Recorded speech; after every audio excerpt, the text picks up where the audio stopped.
Hello, hello, ladies and gentlemen. Welcome back to another live stream. We have the Game Week 7 stream. The wildcard is, of course, active. And in this stream, I'll be finalizing it. Maybe doing a little bit of tinkering, but hopefully not too much because I don't want to make too many changes to my team at this late hour. But we might also be reacting to early team news, especially around Liverpool, who are the early kickoff, but also Man City, because we do sometimes get very early news around them and they play at 3 p.m. today. So I guess we're waiting for Luis Diaz news, potentially Rico Lewis, Phil Foden, and then just any other surprise news that we might get around other players. And there is a chance that we get extra news as well around some other assets that play at 3. There are quite a few teams that we own players from playing at 3 p.m. today. So, yeah, kick back, relax. A lovely 2-hour stream as always. And I'm excited for it. I've thought about FPL slightly more than I usually do, which is already a lot, by the way. But just because obviously it is wildcard week, been looking at fixtures, been looking at that Game Week 12 fixture swing, which is something that I've tried to address on my wildcard. And I'll talk you through my wildcard in a second because that has been a big reason for quite a few of the decisions that I've made, is that I think my team is well set up for the next 4 or 5 weeks, but I've also kept in mind that there is a big fixture swing in Game Week 12. And if I can ideally get ahead of the curve by owning players that I think will want to own in Game Week 12, that is obviously absolutely amazing. Max has just come in with a ridiculously big super chat already, just to start the morning. I was not prepared for that. Good morning, Ross. Good luck with the wildcard. Do you know the craziest thing, on top of just you being absolutely amazing, is that you never even ask questions. You just say really nice, positive things. What a way to start the stream. Thank you so much. I really appreciate that. And I hope you have a fantastic weekend. What a nice man. Shane Collins with the super chat already says, Raya, Fabianski, Gabriel, Mikalenko, Davis, Vandenberg, Lewis, Saka, Rodgers, Mbeumo, Foden, Dibbling, Solanke, Nicholas Jackson, Haaland, 0 in the bank. That is a beautiful team. Love the Foden pick. Love the Jackson pick to, I guess, semi-cover Palmer. 10 out of 10, Shane. I can't say 10 out of 10 because it's not my team. I'm going to give you a 9.8 out of 10. Apologies for that draft. I'm losing my voice already. This isn't good. If you don't know, my day job is I'm a lecturer, and I started lecturing again this week. So I've been talking even more than normal, and I think my voice is gone. I do a podcast on a Monday. I lecture throughout the week. I record videos. I spend my life talking. Don't know why. And people listen to me. Well, actually, my students don't really listen to me. I say this every time I start to. I find it very strange, right? There are thousands of people that sit here all the time, sometimes like tens of thousands of people, and watch me ramble, and they enjoy it. And it's so funny because my students largely do not enjoy me lecturing. You can tell they are zoning out. And it's just funny that there are people that choose to listen to me, and then there are people that would ideally choose to not listen to me. But regardless, here is the current wildcard team. Of course, there are obviously things that could change, could not change, could potentially force me into making some last-minute tinkers. But I am largely very happy with it. Rest in peace, Ross. Good to see you, Helena. Yeah, I am slowly dying, sadly. So what do I love about this draft? I love Saka and Palmer and Haaland. I like those 3 as the premiums. I'm pretty sure that those are the 3 that I'll be going with. What I don't like is, of course, then I can't get Watkins, I can't get Salah, I can't get Foden. So you have to make sacrifices. You can't get 4 premiums unless you go super cheap elsewhere. Even 3 premiums for me is pushing it with my current team value. But I've decided that I want Saka, Palmer, Haaland. After that, I also decided that I want Solanke and Mbeumo. I think they're such good prices. And I know they're still quite expensive themselves, but I want those. So for me, and then also Rodgers is just so cheap that I think he's worth having. So Rodgers, Saka, Palmer, Mbeumo, Solanke, Haaland, they do almost pick themselves for me. I don't think it's obvious. I don't think you have to pick them, but they pretty much do. I then think Rico Lewis, even if he doesn't start today, is such amazing value. Again, I don't quite have the funds to stretch to a Gvardiol. So Rico Lewis pretty much picks himself. Then you also have Gabriel and or Raya. I think you need at least one Arsenal defender for me, despite the fixtures. So that picks itself. So really what it comes down to is, do I want 2 Arsenal defenders? And if not, I could squeeze like a Porro in instead of Davis. Who do I want as that 7th and 8th attacker? I could go for like Delap and McNeil rather than Cunha and Dibbling. And then it's just those like cheap defenders outside of that. Like right now I've got Davis and Nuri, but you could go for Colwill. You could go for a Nottingham Forest defender. So there are like a few things that could change around. But I think largely I'm pretty much there. So I said I wanted to just briefly, before I go back to answering your questions, is discuss what I mean by that Game Week 12 fixture swing. Because in game week 12, that's not a good sign, is it? What's this? Does that mean my internet's got... Okay, we're back. I was like, oh, that's not a good sign. I can't see the fixtures. So this isn't a very nice run here. We know that for Arsenal. But Arsenal keep clean sheets against anyone, especially in difficult fixtures. They find a way to keep clean sheets. Then I think for this run here, everyone is going to want to have 3 Arsenal. Like, look, I mean, it's remarkably good. They don't really play a team where you would back them to not do very well. So if I think that's the case, and I also think these 2 aren't bad, and they do keep clean sheets against more difficult teams, why not just have 2 Arsenal defenders now? And I know people won't think that you should. They'll say attack the fixtures going up, but I don't want to book in too many transfers. So I just think when I look at this spell coming up for Arsenal, I want double Arsenal defence here. So that's why I've chosen 2 Arsenal defenders. There's also a massive fixture swing for Chelsea. From game week 12 onwards, Leicester, Villa, Southampton, Spurs, Brentford, Everton, Fulham, Ipswich, Palace. Like, this is a lovely run of fixtures for Chelsea. And I would argue that Cole Palmer is the best captain in 12, 13 and 14. I'm looking at maybe captaining Cole Palmer in all 3 of those. So if I know I want double Arsenal defence, I know I want Cole Palmer from 12, can I just get them in now because they're such great assets and they'll probably continue to rise in price? The same goes, by the way, even for Brian Mbeumo, who could arguably be the best captain in game week 13. I don't mind having Mbeumo for this spell here. Cunha and 8 Nuri have a really nice run of fixtures here. So can I get ahead of the curve again by having 2 players that have a really nice run of fixtures from 12? And even to some extent, Leif Davis until game week 16 has a really nice run. I don't mind owning him for this spell here. So I don't ever advise that you build a wildcard for a fixture run in 6 or 7 game weeks time, but at the same time, you don't just want to build a wildcard for the next few weeks. And I feel like I've got a good balance here where my team actually looks very good on paper this week, but it also looks good from game week 12 and beyond. So yeah, that's the sort of position I'm in. I know a lot of people won't really want or like the Cunha pick.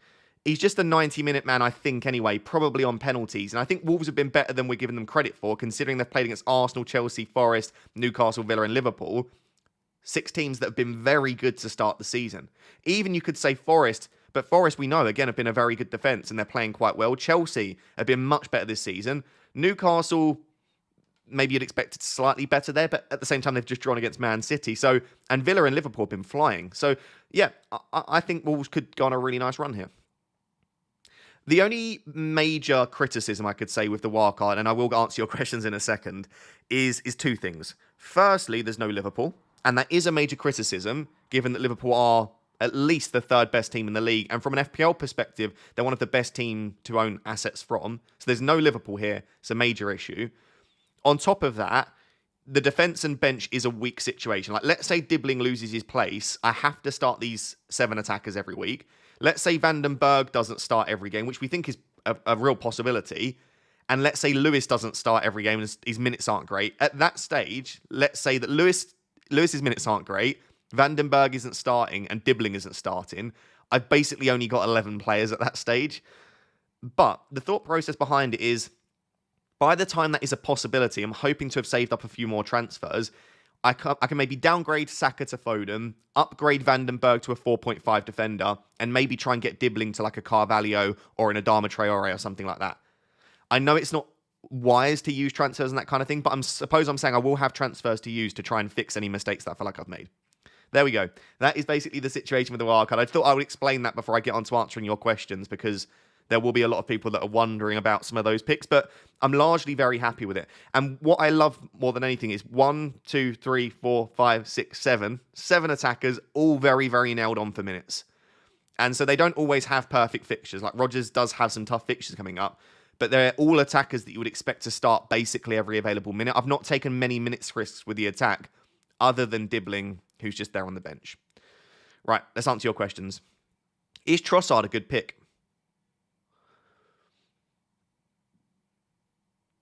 Yes and no. If he starts, he's fantastic. This week, he's brilliant. But when Marino's starting on a consistent basis, if he does, let's say that is at the expense of one of the 2 forwards in Havertz and Trossard, it's not going to be Havertz that misses out. It could be that Trossard's pushed out to the left, but Martinelli's been pretty good recently. I do just wonder if...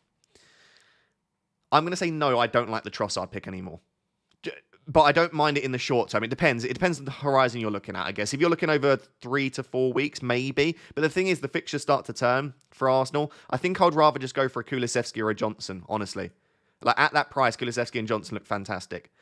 Pro Player says, keep Savio or go Johnson or Maddison, 2 transfers. I'd keep Savio. I don't know that Savio will start every game, but he's got relatively high upside. I think he could start this week. Savio, every time he plays, looks better than any of their other wingers. I think it could be Savio and Doku on the wings this week.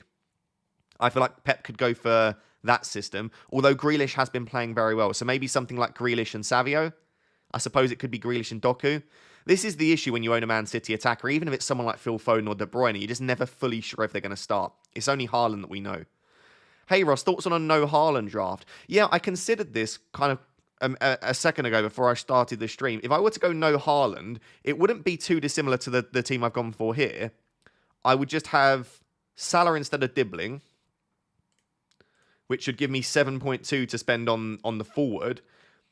Do you know what? You could even do something like, let me show you, because maybe you don't want to go Cunha either. You could do something like this, where you go, let's say like Delap in there.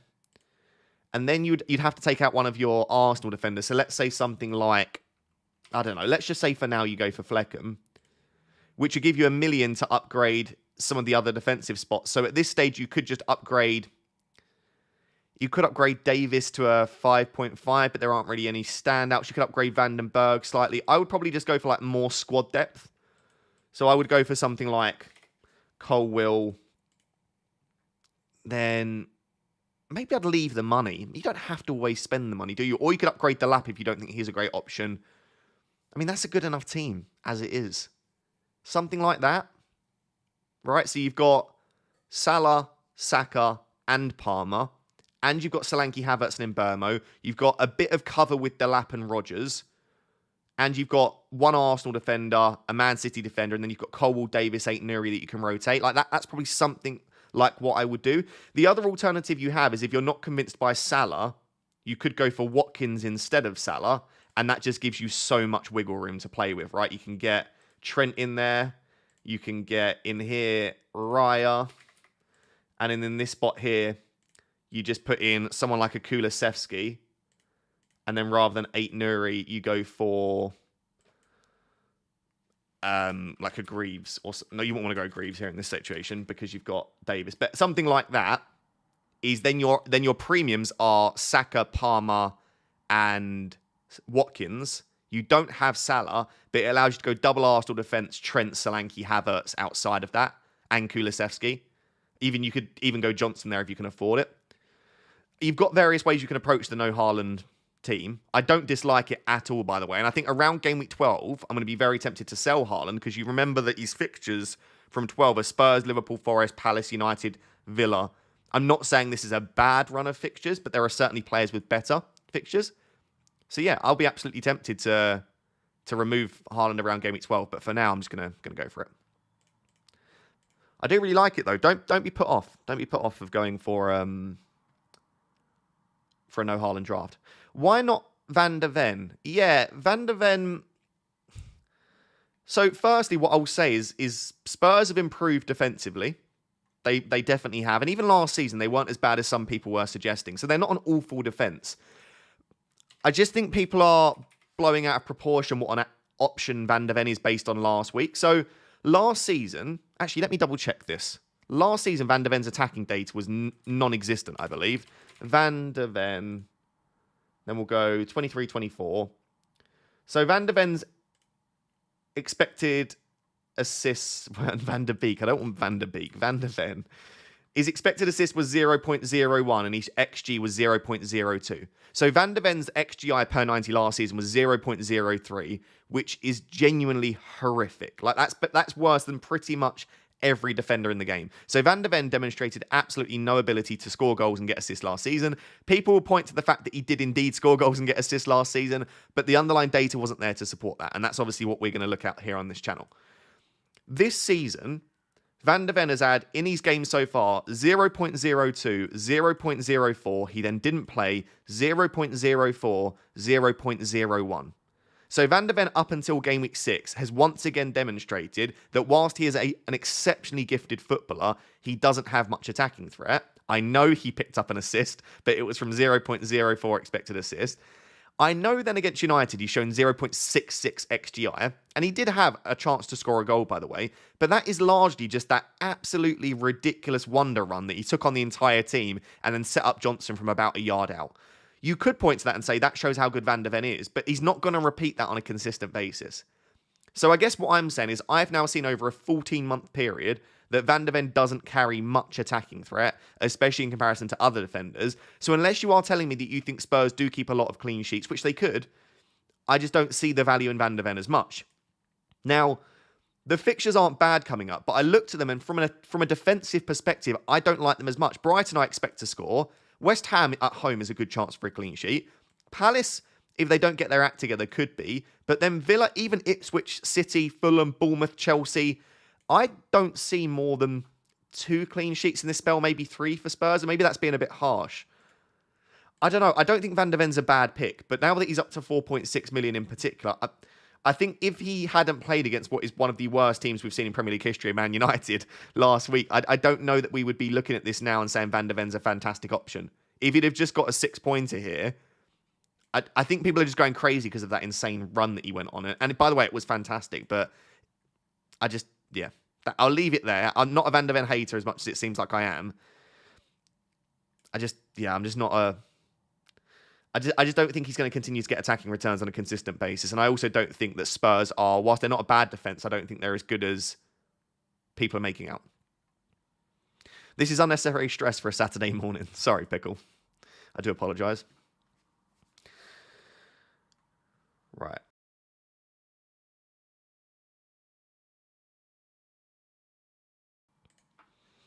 Is the wildcard locked? The wildcard isn't locked, but it's also not... I'm not far off. I think this is roughly where I'll end up. But yeah, there are a few things that I'm still thinking about.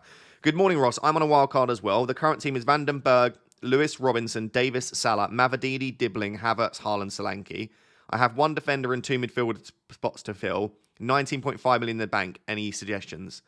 I won't be able to give you suggestions that are really helpful in terms of...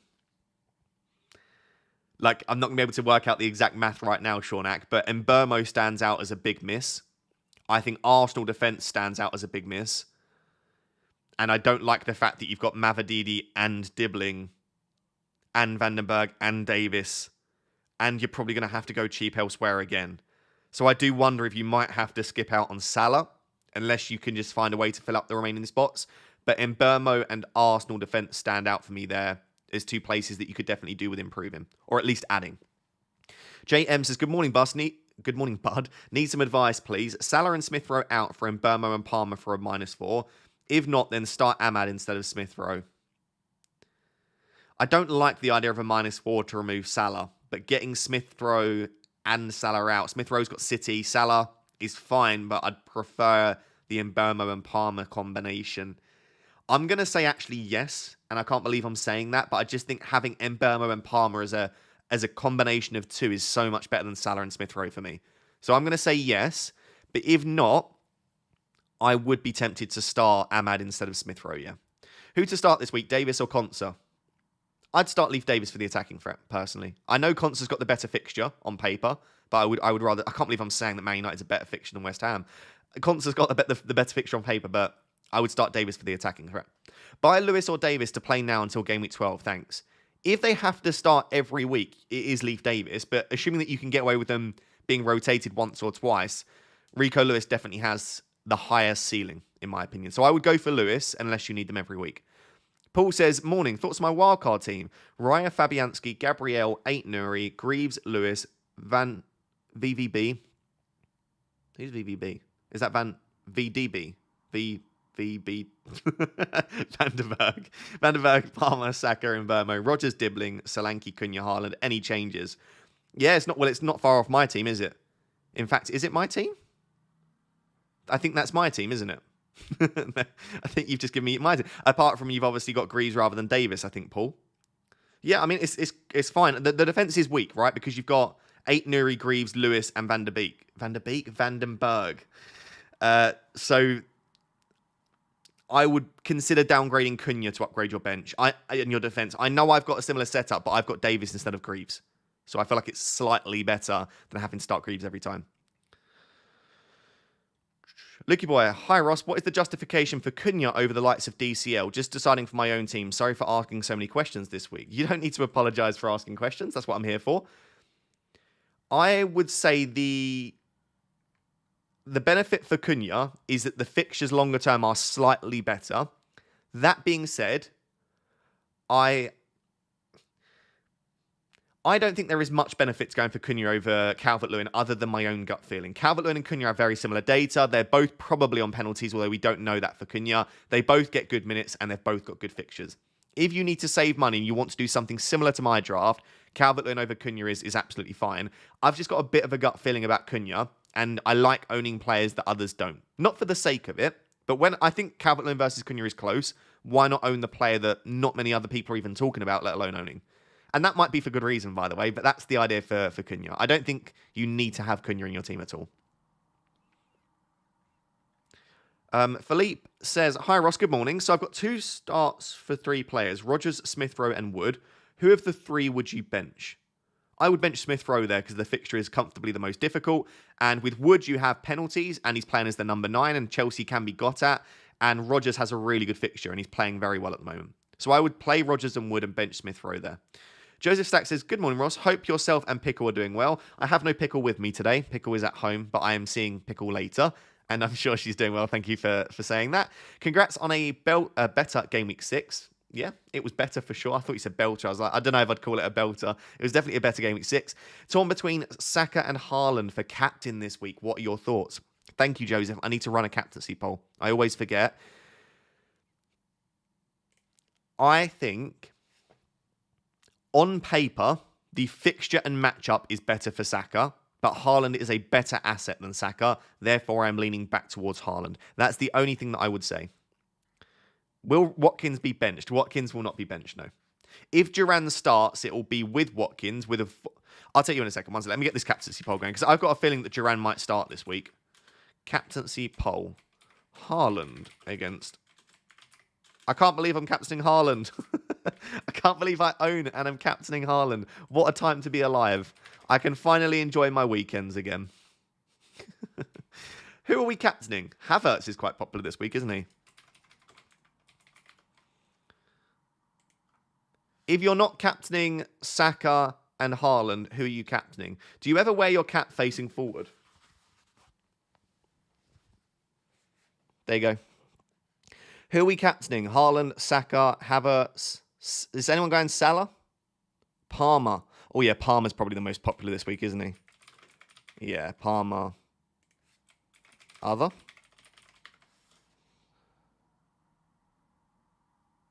Hoods up, we mean business. From the hood.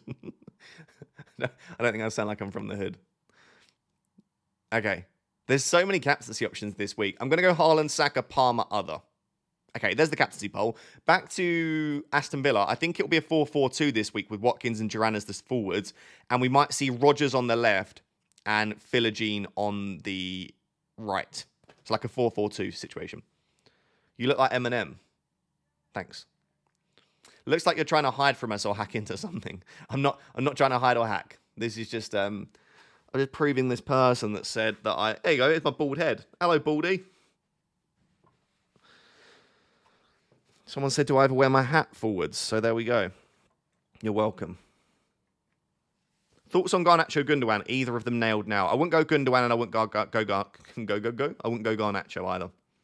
No, neither of them are nailed. If one of them, I'd go Garnacho because he's been playing very well. I'd imagine he starts, but I've been saying that for like so many weeks and he continues to not start half the time. So what do you think about Vicario instead of Raya? 0.5 short for Raya. Yeah, I like Vicario. Pickle was actually thinking about going for Vicario. And I said, the only thing I don't like about Vicario is last season he didn't make many saves. And I don't think he's in the top 5 Spurs assets. I would prefer Solanke, Son when he's fit, Kulusevski, Johnson, Porro. You could argue for Van der Ven, but I would say that Vicario is like the 6th or 7th. Maddison, I didn't even mention. Probably like the 7th best Spurs asset. So there could be a point in the future where you want to own like Johnson, Porro, and Solanke or something like that. And Vicario might block you from doing that. So that's the only thing I would say. Steven says, hi Ross, would you go for Solanke or Havertz? Solanke is much better for me longer term. I say much better, that's a lie. Slightly better longer term. This week, I would absolutely prefer to have Havertz. And I also just think that double Arsenal defence and Saka works very well. Whereas I'm not sure that I'd want to go for like double Spurs defence. And whilst you could go for like Son, Porro, and Maddison or something like that, I think Solanke is definitely in the top. He might be my favourite Spurs asset to own. So yeah, I would prefer Solanke to Havertz long term. But this week, I'd prefer to have Havertz. Good morning, Ross. Best defender for 5.2 or below? Oh, probably Rico Lewis, still. Even if he doesn't start this week, probably Rico Lewis. If not Rico Lewis, I just don't think there are many good ones, to be honest. For me, why I'm going for him, I would say Leif Davis for the attacking threat, but most people would probably argue like a Forest defender or Colwill or Van der Ven are other decent options, but there really aren't many good cheap defenders at the moment. This is the real issue. Maybe even someone like a Pinnock or a Collins, like go for a Brentford defender for their fixtures. But yeah, for me, it's still Rico Lewis. Hi, Ross. Wildcard Jackson and Raya or Havertz and Sanchez? I like Jackson and Raya. But I prefer Solanke and Raya if you can afford Solanke. But yeah, Jackson and Raya I think is a nice combination. On Wildcard, debating combinations. Palmer, Lewis, Gabriel. Saka, Gvardiol, Van der Ven. Maddison, Gvardiol, Gabriel. And Rodgers or Dibbling to Johnson. I'm so confused by that last bit. I'm going to ignore that last bit. Oh, I see what you mean. Oh, you can afford to upgrade to Johnson in that final combination. Okay, Mr. H. I like combination 1. Yeah, I like combination 1. Palmer, Lewis, Gabriel. I think that's a really nice high upside triple. Yeah, I would go 1, then 1, then 2, then 3. 1, then 2, then 3 is the way that I would go. Palmer and Flecken out for Raya and Foden. Palmer and Flecken out? What are you setting on a wild card? On a wild card, I don't necessarily mind Raya and Foden over Palmer and Flecken. If you're saying you're going to remove them with transfers, I hate that. But on a wild card, yeah, I think that's fairly close, Kieran. Varron says, Ross, Luis Diaz and Kulusevski or Foden and Souček? Luis Diaz and Kulusevski or Foden and Souček? Foden and someone other than Souček I like, but I don't like either of those combinations massively, mate. I don't think Luis Diaz is long-term the best pick now. Like Maddison and Kulusevski or Gordon and Kulusevski I'd prefer. If it is as things stand, I'd go like Foden and Carvalho would be my combination. Doug says, on wildcard, Raya and Greaves and Vandenberg or Flecken/Sells and Ait Nuri and Aina/Colwill. I think...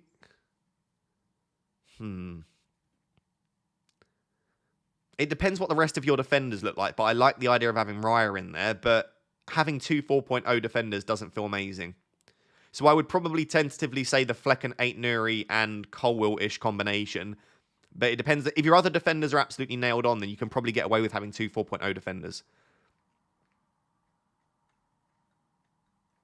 Andy Something says, best cheap goalkeeper on wildcard, Flecken, Pickford or other?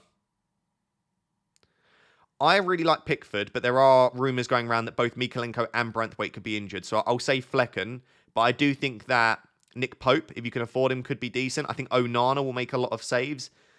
Emi Martinez, if you can get there, will be decent. At 4.5, though, maybe only Sells would be the only other one that I'd be considering. But do bear in mind that Sells isn't a particularly good goalkeeper, and if he did lose his place, I wouldn't be surprised.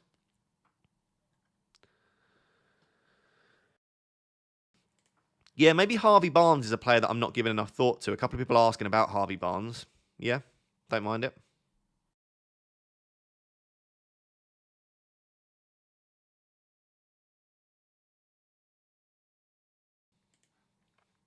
Right, let's get back to your questions. Someone said that I missed their super chat. I don't think I have. I'm just working through them whilst also answering questions from the chat. So bear with me. 304k overall rank. So Havertz and Salah for captain. I prefer Havertz to Salah captain this week, I do. I think the fixture is there for the taking. I would be very tempted. I would ignore your rank, completely ignore what your rank is, and just think, do I prefer Salah or do I prefer Havertz? That's how I would decide captaincy. Start 2 of Eva Nilsson, Semenyo and Rodgers. I'd start the 2 Bournemouth boys. It's a better fixture. I know Man United aren't good at the moment, but Eva Nilsson and Semenyo have the better fixture. I'd start your 2 Bournemouth boys and hope that they can put a few goals past Leicester. Luke says, on wildcard 2, Trossard and Solanke or Saka and McNeil? Oh, that is so difficult. Oh, that's so difficult. I'd say Saka and McNeil, but I really would urge you to try and get Solanke in. I think Solanke's a great pick. But I would say Saka and McNeil in combination. Jack says Salah to Saka Palmer and Madders for a -4.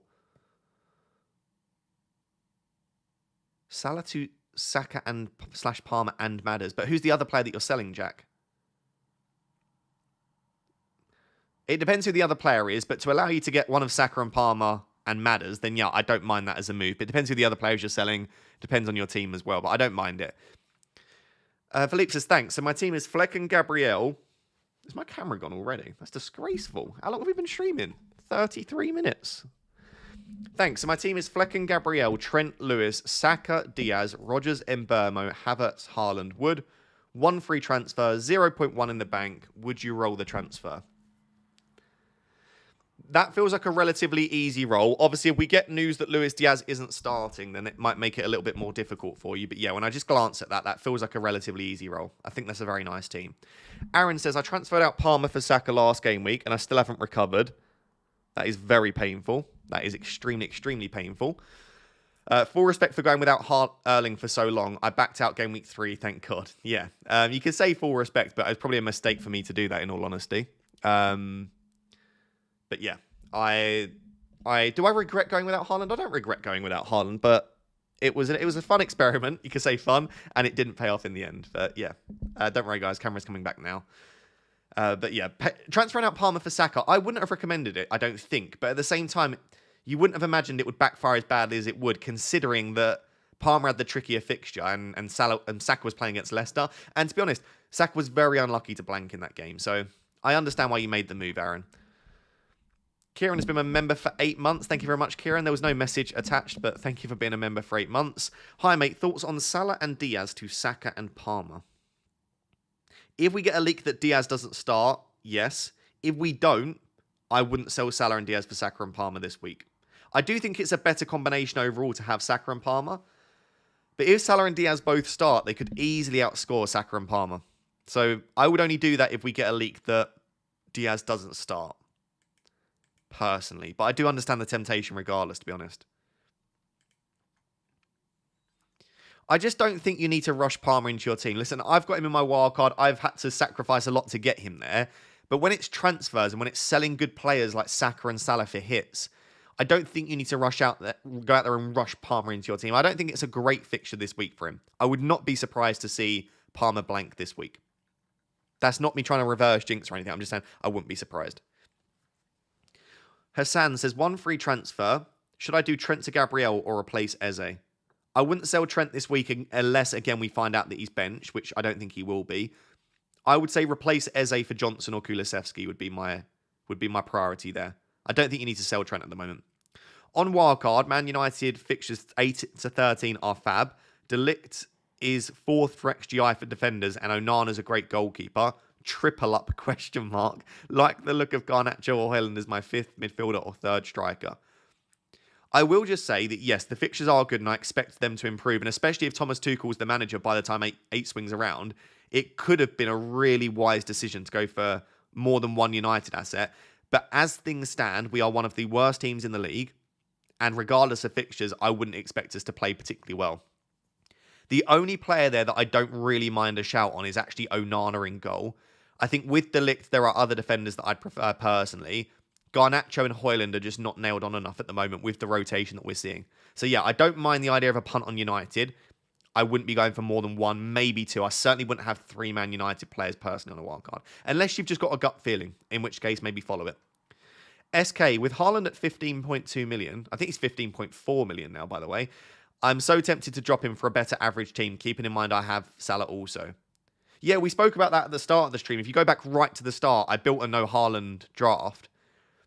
You can do a lot. It just comes down to captaincy. Do you feel comfortable captaining another player every single week, especially in weeks like Haaland has Southampton at home? In that week, there's not really another standout captain. And even in game week 8, I would say, I don't think there's a brilliant captaincy option.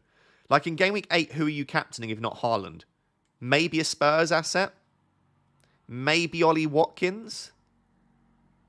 Maybe Saka against Bournemouth away? Obviously, Palmer's got Liverpool where you probably don't want to go there.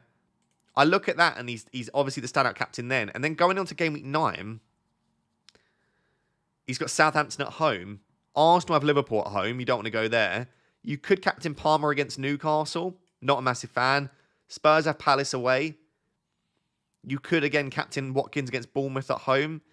I just see 8 and 9, and I'm like, you could get away with it, but I just think they're standout captaincies for Erling Haaland for me. So that's why I'm going to go with him. But yeah, there is the temptation to drop him, absolutely. If Diaz is out, which Spurs mid? Eye test says Kulusevski. Yeah, data says Johnson. Eye test for me says Kulusevski. Although Johnson has been playing well, I think Kulusevski's minutes have been better. I would probably still say Johnson because he's got more goal threat. But I do have a bit of a gut feeling around Kulusevski. So maybe follow, if you do have that similar gut feeling, maybe you follow it.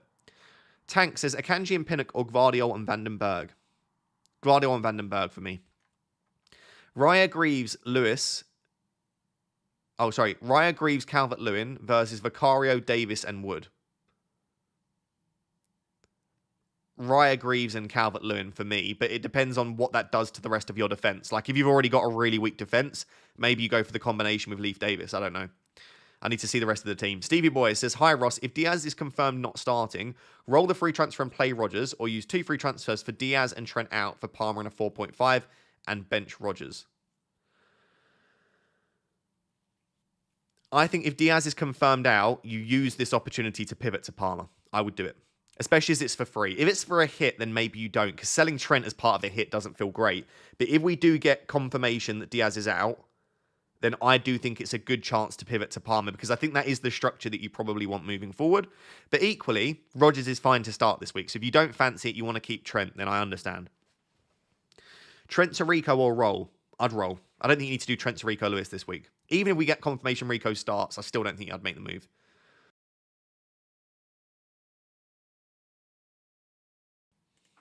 Sorry, my throat's dead for some reason. Hey Ross, swap Havertz and Salah to Haaland captain and 6 million mid. No. I'd keep Havertz and Salah this week. I think Havertz and Salah probably could, if not will, maybe outscore Haaland captain and a 6 million mid, unless Haaland goes massive. But both Havertz and Salah are fine alternative captains as well. I wouldn't personally do that. Mr. Martin has been a member for 20 months. Thank you very much. I appreciate you a lot. Lots of people deciding between Rodgers and DCL this week, chat. Where are we going with it? I think I would still lean DCL just about, but Rodgers is also an absolutely fine player to start as well. I just think with DCL, the fixture's not quite as good, but he's got similar minutes to Rodgers, but he's on penalties, and he's the number 9. Like, you'd always fancy a number 9 to score more goals than a midfielder.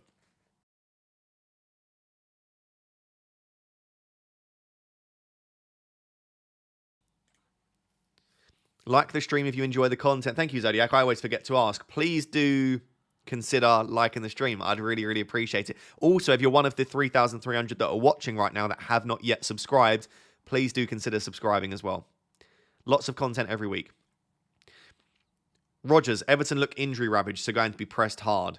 This is true. Like, you could look at the defensive injuries and say that might also affect them going forward, for sure. It might mean that McNeil has to do a little bit more defensive work. It might mean that as a result, they struggle to get the ball to Calvert-Lewin. You absolutely could look at it that way, for sure. Hi, Ross. Hope you're doing well this week. Thank you very much. I am. Who would you bench between Welbeck, Wood, and Rodgers?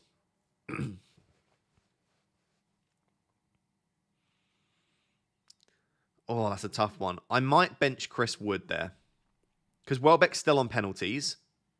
His data is similar to Wood, but I think he's playing in a better attack, and Spurs still can be got at. I think I would start Welbeck and Rodgers and bench Chris Wood, but that's very close, AKU. Very, very close. I do like the idea of starting him Welbeck this week, though. He's a nice differential. Most people have sold him at this point, so he's not very highly owned. Hugo says, does Foden start? I think he will. Probably, but we should hopefully maybe get early team news before the deadline. We've still got over an hour until the deadline, by the way, so we might get early team news on that. Wildcard team of Raya, Van de Ven, Saliba, Mbeumo, Foden, Palmer, Rodgers, Havertz, Haaland, Solanke. The bench is very weak. What are your thoughts? Yeah, it's a very nice team. Double Arsenal defence. Van de Ven's fine. Mbeumo, Foden, Palmer, Rodgers. You've got Havertz instead of Saka, which is absolutely fine. Haaland and Solanke. It's an absolutely lovely team. Yeah, I have no issues at all with that team moving forward. Really, really nice. Obviously, Hopefully we get confirmation that Foden starts. But I would be surprised if he doesn't, based on what we know so far. Really nice team, Hugo. Tank says, Ross, start 2 between McNeil, Calvert-Lewin, and Rodgers. I'd start Rodgers and probably one of your Everton assets, so probably DCL. So I'd probably bench McNeil of the 3. I know he's been very good recently, but you have to temper your expectations. He's probably not going to massively haul every week like we saw last week. So yeah, I'd probably start DCL and Rodgers there. Do you think no KDB will affect Haaland and captain potential? I do think that no KDB does make Haaland a slightly weaker asset, but I think it gets blown out of proportion. Like, they can still create without KDB in the team. We saw that last season at various points, the season before that. KDB definitely makes Haaland better, but I still think he has the opportunity to return quite well even without KDB. So I wouldn't stress too much. Thoughts on triple Arsenal attack as a differential? Saka, Kai, Trossard. I do like it a lot for this week, but I just think moving forward, Trossard, I'd rather have an Arsenal defender than Trossard. And I know you can say, well, I can just sell Trossard and buy an Arsenal defender, but that's 2 transfers minimum you've got to use to do that. I think Saka and Kai is probably enough. Just going for 2 Arsenal attackers is still probably quite differential. If you've got a real feeling that they put 6 or 7 goals past Southampton, though, yeah, I do like it. And Trossard, you would expect to start again. I wouldn't be surprised, though, if we see him not start, whether that be because Marino starts or because Jesus starts. Like, Trossard isn't fully nailed on, and he's definitely not nailed on to get 90 every week. So, yeah, I'd probably go for just Saka, Kai, and an Arsenal defender, personally. Tanishk says, I miss Melier in FPL. I saw that mistake against Sunderland. I only watched one replay, so maybe he was very unlucky, but that was an awful chance to concede. So same team as you with those combinations. I would probably... If you've got the same team as me, that defence is looking very weak in that case. I'd probably go Vicario, Davis, and Wood then in that case, if it's the same team as me. Ross Fraser says, or Ross Fraser, I should say, says Wildcard, Flecken, Fabianski, Trent, Gabbs, Porro, Lewis, Vandenberg, Saka, Palmer, Mbeumo, Rodgers, and then question mark. Havertz, Watkins, Solanke. Issues, missing Liverpool. Yeah, but you can't have everyone. 5th midfielder, 6.5 million. McNeil, Kula, or Johnson. I would go for a Spurs midfielder, and I would probably go for Johnson for the goal threat. But if you want to save a little bit of funds to use elsewhere and to keep in the bank, Kulusevski and McNeil are absolutely fine. I'd probably say Johnson, Kulusevski, McNeil in that order for me. Saka or Palmer captain? I'd captain Saka ahead of Palmer this week. Yeah, I would go for Saka personally. I just think the fixture is there for the taking for Arsenal, and I don't think it's quite there for Palmer and Chelsea. So yeah, I would captain Saka and I would go for Johnson, Ross, but that's a very nice team, mate. The Scan Legend says -4 for Martinez to Raya or -4 for ESR to Eze. No and no. No and no. I would keep both those assets. I wouldn't take the hit, personally. Averall says Martinelli and Jimenez or Solanke and Rodgers. Solanke and Rodgers. I am on a wildcard and finally got Haaland, though absolutely hated getting Salah out of my team, United fan. I hated selling Salah. I already miss Salah from my team, but Haaland is a better asset for me over the next 5. And yeah, I think I would go for Solanke and Rodgers personally. Hi, Ross. Who would you captain between Salah, Saka and Havertz? And do you think Trent is still essential to have? I don't think Trent is essential, but I do still think Trent is a fantastic asset to own. It's just about who else you want to own and if you think they're better. And for me, I wanted Saka, Palmer and Haaland as well as Solanke and Mbeumo. And as soon as I locked those in, I can't have Trent in my team without sacrificing too much elsewhere. So no, Trent's not essential, but he is still fantastic. Out of Salah, Saka, Havertz, I'd probably captain Havertz. Havertz is looking extremely good. In terms of his goal threat, he's better than all of the players you've mentioned there. The only player that really gets close to beating him in terms of open play goal threat is Haaland, and then Watkins and Jackson also have very good goal threat too. But I think I would be all over Havertz personally. Hi Ross, thoughts on Eze to Johnson? I'm on wildcard 12. I would do it if it's for free. I wouldn't do it if it's for a hit. But yeah, if it's for free, Eze to Johnson feels good.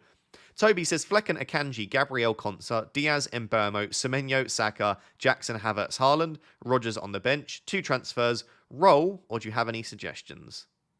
It's a lovely team, actually. Really good.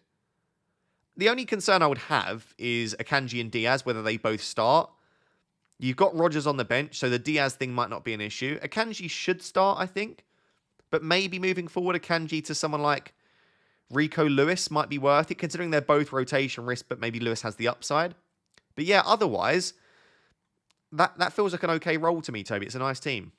Jason says, why use money on Raya and not Gvardiol? Arsenal defence is better than City defence for me. Raya is a bit of a set-and-forget goalkeeper, and I don't trust many of the others. And Gvardiol isn't fully nailed. So I think when you put that together...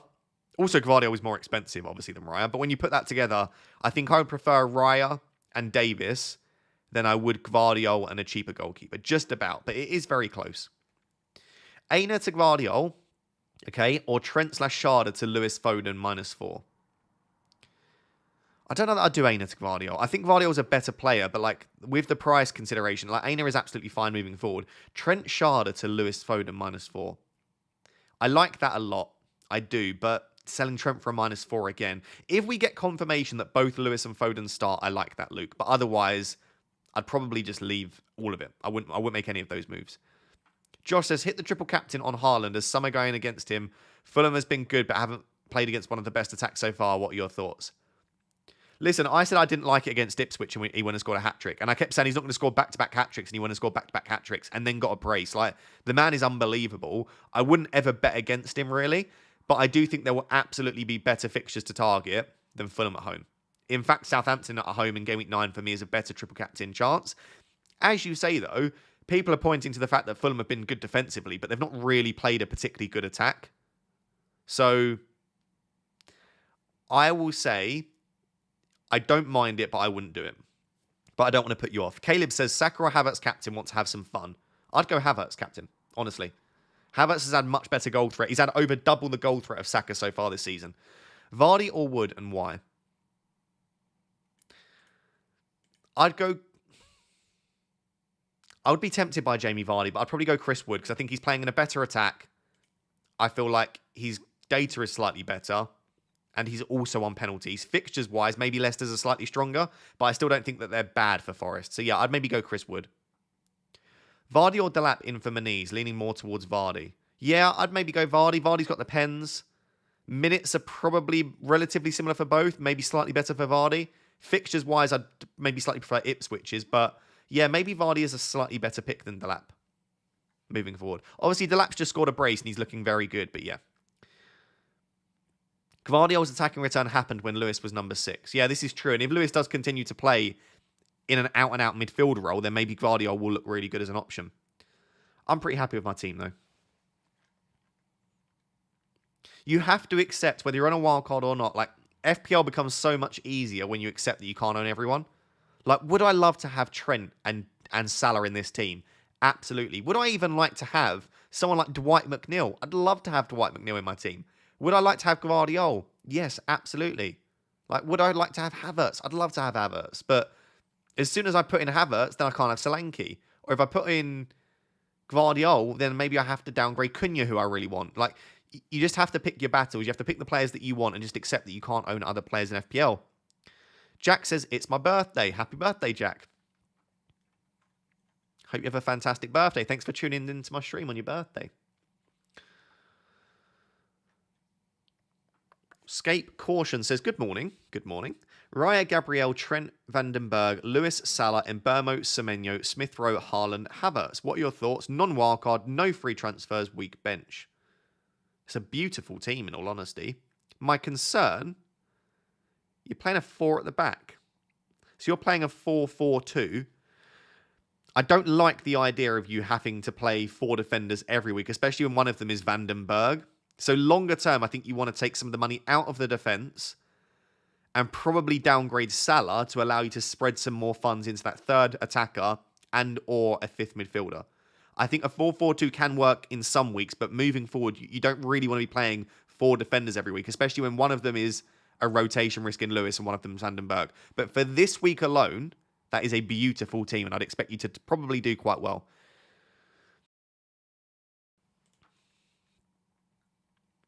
No Liverpool defence. Kanate, question mark? Also, Wood and 0.5 or Cunha. Could upgrade Vandenberg, Greaves, Chiwome. Best 4.5 strikers. So no Liverpool defence, I think, is fine given their fixtures. Longer term, I probably do want a Liverpool defender. But right now, this week, they'll probably keep a clean sheet. But moving forward, I just don't think the fixtures are quite there for clean sheets. But Konate, yeah, an absolutely fine shout. Wood and 0.5 or Cunha, it does depend on what you can do with that 0.5. Like, if I went for Wood rather than Cunha, I could upgrade Vandenberg to a 4.5 defender. Or I could upgrade Dibbling to someone like Carvalho. But then I don't think that massively improves my team, so I'm okay with it. But yeah, for you, it might be worth it. In terms of the best 4.5 strikers, I think he's 4.6 now, but Stewart of Southampton, there's rumours that he could start this game, and even if he doesn't start, he will tend to get good minutes off the bench when he's fit. So I still think that Dibbling and Stewart are the best cheap midfielders and forwards. That being said, I don't think Dibbling starts every game for Southampton, so you might just want to go safe on someone like a Winks if you're looking for a midfielder. Mackenzie says, I've already done this, but I want your thoughts. Salah to Mbeumo, Eze to Johnson, and Watkins to Haaland.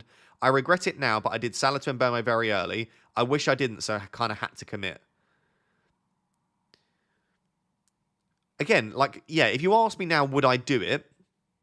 I would be very tempted if it was for free. I'd probably say yes. If it was for a hit, if it's for a -4, I'd be a little bit hesitant. For a -8, I obviously wouldn't recommend it.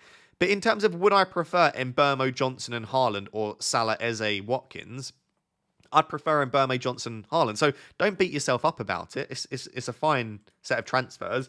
But yeah, it just goes to show maybe don't rush transfers through at the start of the week. I know you want to catch team value and price rises, but more often than not, when you make an early transfer, you regret it. And that even goes for top managers. Anyone that watches FPL Fran, he's a brilliant manager. He knee-jerked / tried to get the price rise on Palmer and sold Bruno for Palmer earlier in the week. Some people would suggest it's worth doing anyway, but Fran, I think, had to do it for a hit, and he now regrets it. And this is the thing, you make moves earlier in the week that you think you won't regret, and sometimes you end up doing so. So if you are fine losing a little bit of team value, it might be worth waiting a little bit in the future, especially over the international break, by the way. Do not make early transfers ahead of the international break. Salah, Saka, Palmer, Watkins. Who is the best captaincy choice? Out of those options, Saka, Salah, Palmer, Watkins. Saka, Salah, Palmer, Watkins. Sorry, yeah, Saka is the best one for me. I just think if you're not going to go Haaland, surely you've got to go after that fixture. So on the captaincy poll so far, we've had almost 4,000 votes. Haaland against Fulham with 74%. Saka against Southampton, 15%. Palmer with 7% against Nottingham Forest. And then other is 5%. Based on other, I think it's largely Watkins and then Havertz. And I think that was it in terms of other people that they're considering captaining. Oh, and Salah, of course, as well. But I think most people are probably going for Haaland or Saka Palmer. So we've got just over an hour till the deadline. What do we think of the wildcard? Do you think, chat, I should go for someone like Greaves? The thing is, I'm an idiot. I'm an absolute idiot. I took Greaves out because I was like, I don't want double Ipswich defence. And Greaves went up last night. And whilst I still don't want double Ipswich defence, I just wonder whether Vandenberg, is he worth the risk that he might lose his place? Like, I can still afford Greaves, but it's annoying because I'm buying him at 4.1. I've lost 0.1 on a player that I've owned all season. He's nailed. And I just worry that Vandenberg's not nailed. If I end up needing a defender, I want someone that I know starting.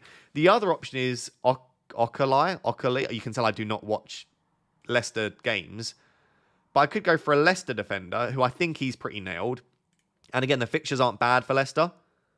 Is Vandenberg worth the risk? Because I don't think Vandenberg is nailed by any means. But he's playing for probably a better defence with a really nice run of fixtures. That is something that I'm considering in that spot there. Is do I choose to go for someone other than Vandenberg? Other than that, I don't think that... Oh, whoa, we lagging. We lagging. Do you see that? It's doing a little dance. Whoa. Doing a little dance. There we go. Back in where I need it to be. Get Foden. Don't tempt me. I like it. You've got a good balance of stable, high-owned players and some nice punts and attacks fixtures as well. Thanks, Kieran. That was the plan. I appreciate it. I didn't realise Greaves had gone up in price. Yeah, 4.1 pickle. Not ideal, is it? He was floating around the price rise all week and then he didn't, so I thought he might not. But yeah, they put him up last night. Love the Cunha pick. Thanks, mate. It probably won't go very well. Swap Cunha for Vardy. Yeah, that was the other debate, is do I just downgrade Cunha to a 5-5 and that gives me a lot more. I could upgrade Davis to... I can't quite get to Porro, can I now? Or is Porro not gone up? Maybe Davis to Porro or something like that. Like, would you prefer Vardy or Delap and Porro or Cunha and Davis? You know what I mean? Like, but I've kind of committed in my head to Cunha. I really want Cunha as an option.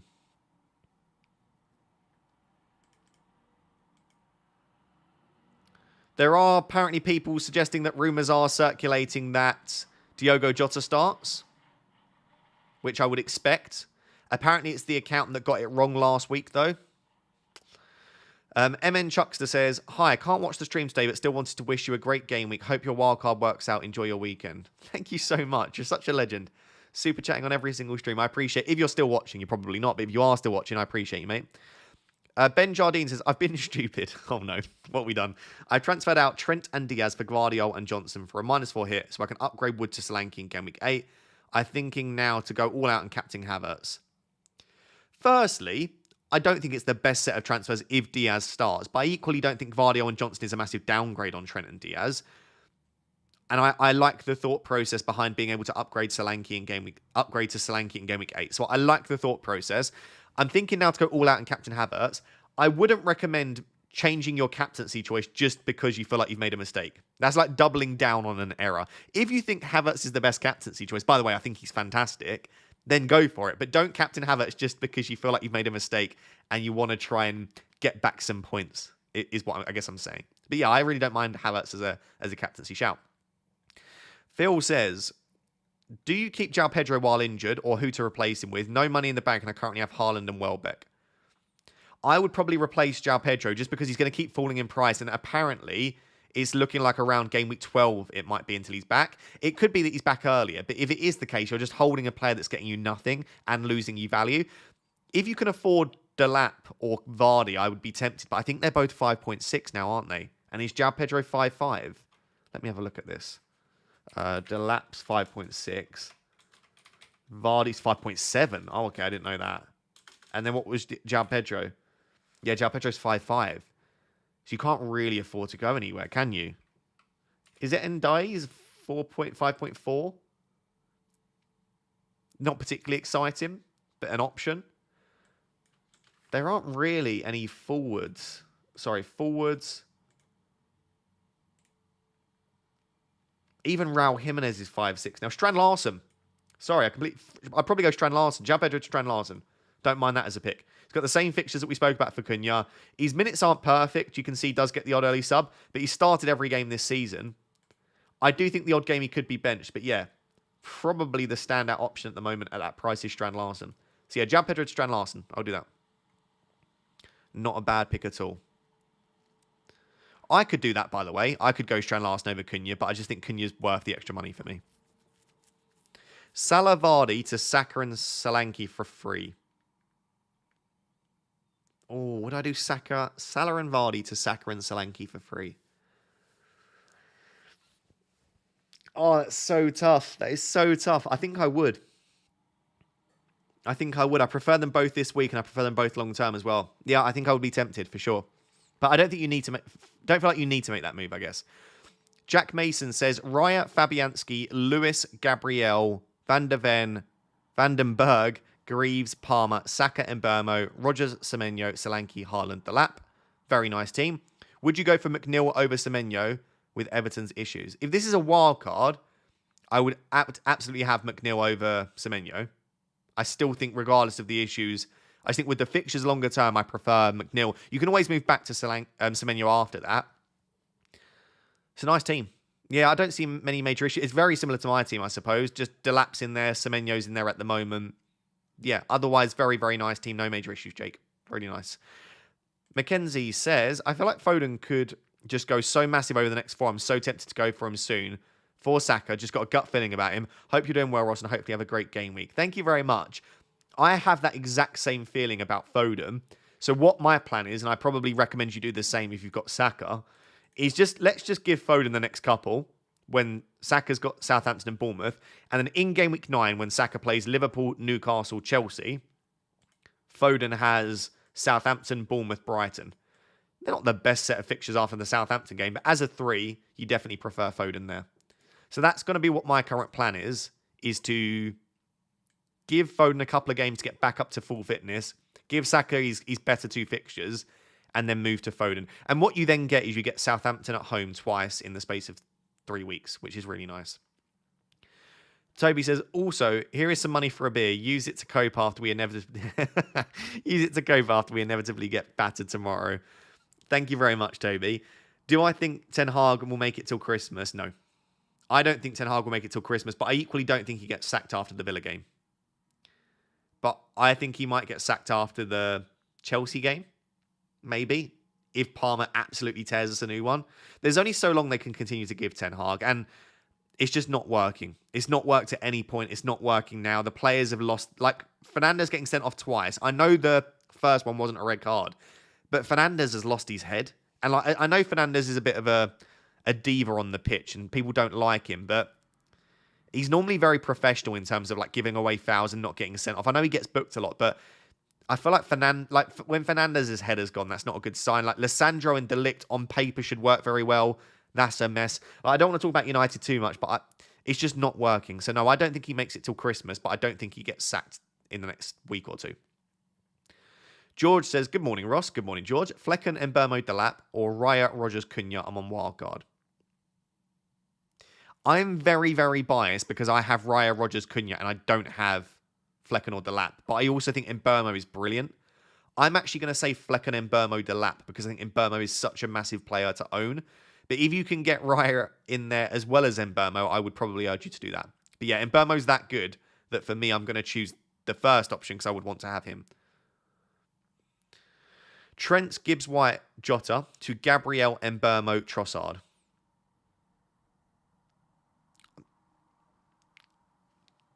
Yes. If it's for free, yes. If it's for a -4, still just about. If it's for a -8, no. Blackfinch. That's the way I would do it. Averall with the super chat, but there was no message attached. Sorry.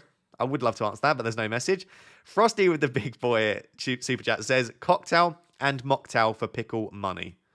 What an absolute legend. If you're still watching Pickle, which she might not be, she's probably watching someone else's streaming, in all honesty, Frosty.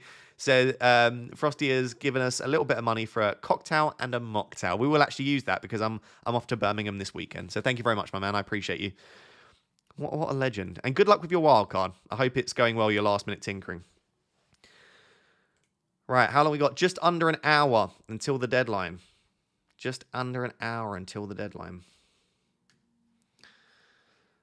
Discuss Lewis, Ross. Surely he gets arrested. Yeah, I do think that Lewis could get arrested this week, but you're not just owning him for this week. You're owning him for the next 5. So if he gets arrested this week, hopefully he's got more chance of starting in the next 4. But yeah, I do think there is a very good chance that Lewis doesn't start today. If you don't already own Lewis, maybe you wait just to see if we get any news. I can cover him, though. I've got Ait-Nouri and Van den Berg on the bench, who I expect to both start. So yeah, should be okay.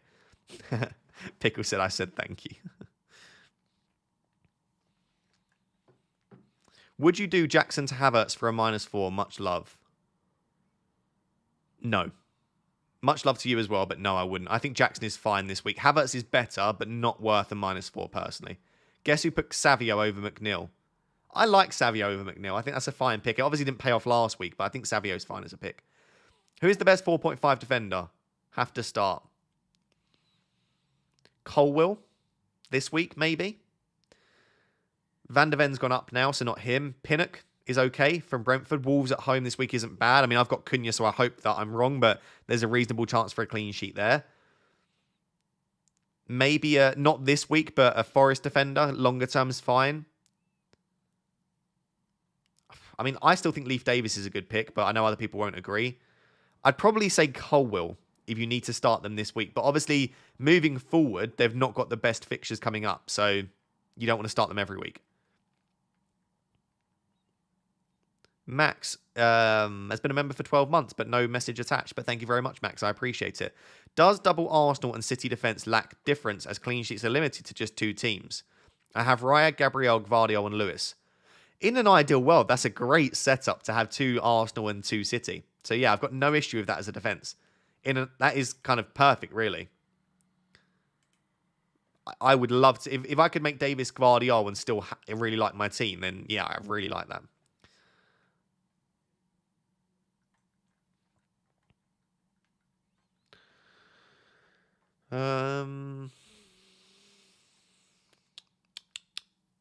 Right, sorry, I lost where I was. Raptor, what do you think on Vandenberg's minutes? Probably not great moving forward, in all honesty. It's a massive risk. It really is. It's a massive risk, but it's probably not even a risk worth taking, in all honesty. Like, if I didn't have Leif Davis, I would just have Greaves instead. But because I have Leif Davis, I think in the weeks that I don't want to play him, I'm not going to want to play Greaves. So I feel like I need a defender from a different team. Is Luis Diaz starting? No early team news as of now. In all honesty, we probably won't get early team news for another 30 to 40 minutes. But as soon as we do, I'll of course update you. Lucas says, on Wildcard, Edison, Van der Ven, Gabriel, Saliba, Rogers, Foden, Saka captain, Mbeumo, Haaland, Vardy, Solanke. Lovely team. Don't mind the Edison pick as much as other people hate it. Strong defence. Really solid midfield. I love Foden. Vardy's a nice little cheap pick. Johnston, Mikalenko, Dibbling, Greaves. A decent enough bench. Yeah, I'll tell you what, Lucas. I love that. And I'll tell you why I love it. Slightly different in a few places. Very strong. Love the Foden pick. Love Saka captain. Vardy's very cheeky. It's like, it's a safe team, but there's also some really spicy differentials in that. I'm going to give you a 9.3 out of 10. Lucas, really nice. And thank you for the kind words. Averall says, how are Sells and Sanchez as wildcard goalkeepers? Ooh, let me have a look. I like the idea. So, transfers. So you wouldn't want to play Sanchez in 8, 11, arguably 8, 9, 11, 15. 8, 9, 11, 15. And then Forest, Palace, Leicester, Newcastle, United. Was it 15? Is that the week I said? They don't rotate perfectly, but they also don't rotate terribly. Yeah, I don't mind Sells and Sanchez. There might be a set of keepers that rotate slightly better than that. I would be honestly tempted, if you're going to rotate goalkeepers, to go for Muric, just because he has good fixtures pretty much every week. So if you rotate him, he's got nice fixtures. Or I would be tempted by Johnston, who's going slightly under the radar on Wildcard. He's a good goalkeeper, firstly. And again, a really nice run of fixtures. So in the week that you need him, he will probably serve you well. Yeah, I would be tempted. I mean, if I could squeeze an extra 0.4, maybe going for Johnston as backup would be worth it. But I suppose if I've got David Raya, I probably don't need backup too often anyway, you'd hope. Unless he picks up another potential injury. All right, Saka and Porro or Solanke and Gabriel? Wow, that is tough. I would go Saka and Porro. Just about. But I love Solanke. I would want Solanke in there, but I think Saka and Porro. Jackson to Solanke or Diaz to Brennan or Roll? No and no, unless we get a leak that Diaz doesn't start, in which case Diaz to Brennan. I don't think I'd sell Jackson for Solanke this week. I feel like next week might be the week to do that. Yeah, I would do it next week probably. This week I'd be okay having Jackson. Should I base captain on fear or hope? Robot versus Saka. You should just base it on who you think will score the most points. But also think about enjoyment. I actually think that Saka could score more points than Haaland this week. But I've actually genuinely not really enjoyed FPL not owning Haaland. As much as I wanted it to be for fun. I've not, like, weekends are miserable watching Haaland batter my rank. I'd quite just like a nice weekend where I don't have to back against Erling Haaland. And that's fine to play the game that way. Like, you don't always have to play the game optimally. Sometimes it's worth just picking players that you think they would make me enjoy the game more. And if Haaland blanks, yeah, I'll be a bit annoyed. But at the same time, I'd be much more upset if I decide to finally own Haaland, not captain him. Saka gets like a single assist, which is highly possible, by the way. And then Haaland goes and bags like 2 or 3 goals. So I think I just want to, for peace of mind, captain Haaland. But listen, Saka this week, there's a very good chance he outscores Haaland. Bench Konsa, Porro or Lewis or Rogers and do 4-4-2. People won't like this, but I would bench Conser. As bad as Man United are, I think they'll score. So I would bench Conser and I'd play Porro and Lewis. I wouldn't bench Rodgers. I'd start Rodgers ahead of pretty much all of them there. Great stream, Ross. Thank you very much, Matthew. Rodgers or Delap for game week 7? Probably Rodgers. Probably just about Rodgers. Good luck with the wildcard. Thank you, Craig. I've done Eze to Johnson. Love that. So fully expect an Eze monster haul this week. I got rid of Palmer for Saka last week. If that happens, you're incredibly unlucky because on paper, Johnson is a better asset to own this week. So best of luck. And hopefully Johnson assists 5 goals from Dominic Solanke. That would be the dream. Saints or Man U is the better fixture to attack? I don't know if you're winding me up, but definitely Saints. Listen, United have not been good defensively, but Southampton is definitely a better fixture than Man United on paper. That's funny. Listen, I do expect United to concede 2. By the way, I'm going to Villa Park with Pickle, courtesy of So Rare. They managed to get us tickets to the game. I'm regretting asking to go, in all honesty. It was mainly for Pickle so that she could go to Villa Park, but yeah, I'm regretting asking now because I've just watched my team get beat 3-0 at Old Trafford, and I'm now probably going to go and watch my team get beat 3-0 at Villa Park, but there we go. Are you sitting in the Villa end? Yes, I'm going to be in the Villa end, I think. Yeah, no, we are. So that'd be fun. That will be fun. Rodgers or Calvert-Lewin to start? I would just lean Calvert-Lewin, but I think it's very close. At least Pickle will be happy to watch Villa batter you. This is the thing. I'd rather Pickle be happy. You know? Will says, good morning, Ross. Good morning, Will. Last minute wildcard tinkering Mavadidi, Vanderberg, Porro, 0.3 in the bank, or 8 Nuri, Gvardiol, Carvalho, and 0 in the bank. I like the Mavadidi pick, Will. I'd go for the Mavadidi option with a little bit in the bank. Yeah, I'd go Mavadidi. I think he's a really nice pick that not many people will own. I do like the idea of owning Gvardiol, of course, but it's a nice combination of players.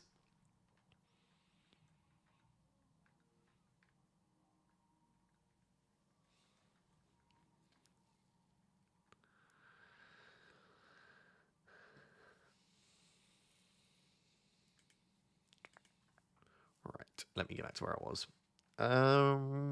Jason F says, hi Ross. Hello, Jason. I'm struggling on a captain for this week. Fair. I think a lot of people are tempted to go elsewhere, especially if you don't have Haaland, of course. Havertz against Southampton, Palmer/Jackson against Forest, Salah against Crystal Palace, and then Burma against Wolves. All look like they could get returns. Currently going with Havertz. Who would you captain? I would captain Havertz as well. I think for me, this week, it's Haaland, Havertz, Saka, Salah, Palmer, Watkins, Solanke. I've probably missed someone, haven't I? That would be it for me. But yeah, if I wasn't captaining Haaland, it would be an Arsenal attacker, and I'd probably put Havertz ahead of Saka. Just at the moment, he's just showing unbelievable goal threat, Havertz. Like, he had over 2 XG in the game against Leicester. He could do that again. And if he converts a couple more of his chances, he could be coming away with 2, 3, 4 attacking returns. I think Havertz's ceiling at the moment is extremely high, probably higher than Saka's. You might then say, why am I not picking him? I just trust Saka longer term, and I also like the structure in my team of having a premium midfielder in there, because I think I want Foden very soon.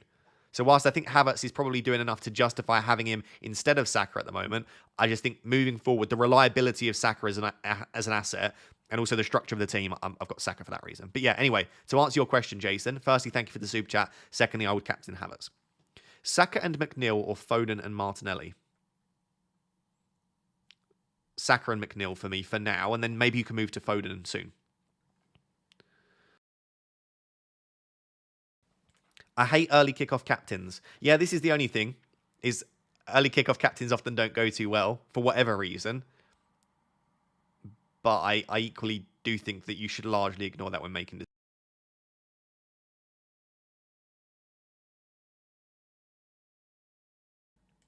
I really hope I'm not getting ill. My throat's going, but I'm hoping it's because I've spoken too much. That's a possibility. You never know. Fingers crossed. Pickle's probably thinking, I hope you're not ill too. Right, sorry. Jonah says, wildcard, Raya, 8 Nuri, Van der Ven, Gabriel, Salah, Rogers, Mbermo, Johnson, Foden, Haaland, DCL. A bench of Fabianski, Delap, Greaves, Anderson. Can't let Salah go. Changes. So you've got double Arsenal defence. It's not too weak. You've got Mbermo, you've got Johnson, Foden, DCL. Yeah, it's a nice team. I don't feel like you need to let him go there. I mean, you've got no Saka and you've got no Palmer. You've got no Solanke. Is it worth sacrificing all those players to have Salah? Not for me. But if you genuinely can't let Salah go, I'd argue that's about as good as a Salah Haaland draft that you can build. And then very soon you can sell one of Haaland or Salah and spread the funds around a little bit. So do you know what? If I'm rating it as a Salah Haaland draft, it's like a 9 out of 10. There's not much more you could do with that team. Will Foden start today? We've got no early team news, so it's just a prediction, but I would predict that Foden starts, yes. Chris says, Raya, Mavididi, Cunha, or Sanchez, Dibbling, Havertz? I think I prefer Raya, Mavididi, and Cunha there, Chris. But I love the idea of having Havertz. So it's up to you. But yeah, I just think Raya, Mavididi, Cunha is a better set of players, and it's probably not worth the second option just to get Havertz for me. I do like Mavididi. He's probably my second favourite cheap asset in midfield other than Rodgers. Like, if I could do Dibbling to Mavididi in an ideal world, that is how I would improve this team. It's just to have a stronger 8th attacker and have Mavididi in there. And I could do something like Cunha to Vardy and Dibbling to Mavididi. I would have 2 Leicester then, but you get the idea. Or Cunha to Delap and Dibbling to Mavididi, but I've got to back my gut feeling on Cunha. It could be horrible. It could go terribly wrong. He might not even start or something, but I've got to back my gut feeling. Luke says Mavididi, another Mavididi option. So Mavididi, Solanke, or Vardy and Mbermo on Wildcard. I think Mbermo and Solanke are must-haves for me on a wildcard. So you're asking me to pick between 2 must-haves. I would go Vardy and Mbermo because you've got 2 penalty takers there. Whereas with Mavididi and Solanke, unless Son is out, which he probably is this week, you've probably got 0 penalty takers. That being said, both Mavididi and Solanke do take pens. They're probably just not first choice penalty takers. So I would hesitantly say Vardy and Mbermo myself. Mihir says, hi Ross, also on my wildcard, I have Raya, Gabriel Lewis, Van der Ven, Colwill, really solid backline. Palmer, Brennan, Mbermo, McNeil, Rogers, very solid midfield, and then Haaland, Havertz, and Solanke. It's a beautiful team. Yeah, you've managed to build a more well-rounded team because you've gone for Havertz rather than Saka, which in all honesty, I don't mind. It's a really nice team. Which defender and attacker should I bench? Good luck for Game Week 7.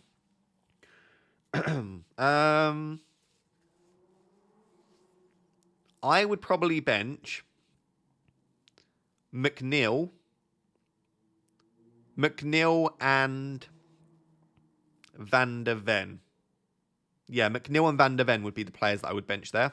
But it's a really nice teammate. I'd give that like a 9.9 out of 10. It's probably better than my team. I just said, like I said, I just want that Saka structure in place where I have 2 premium midfielders.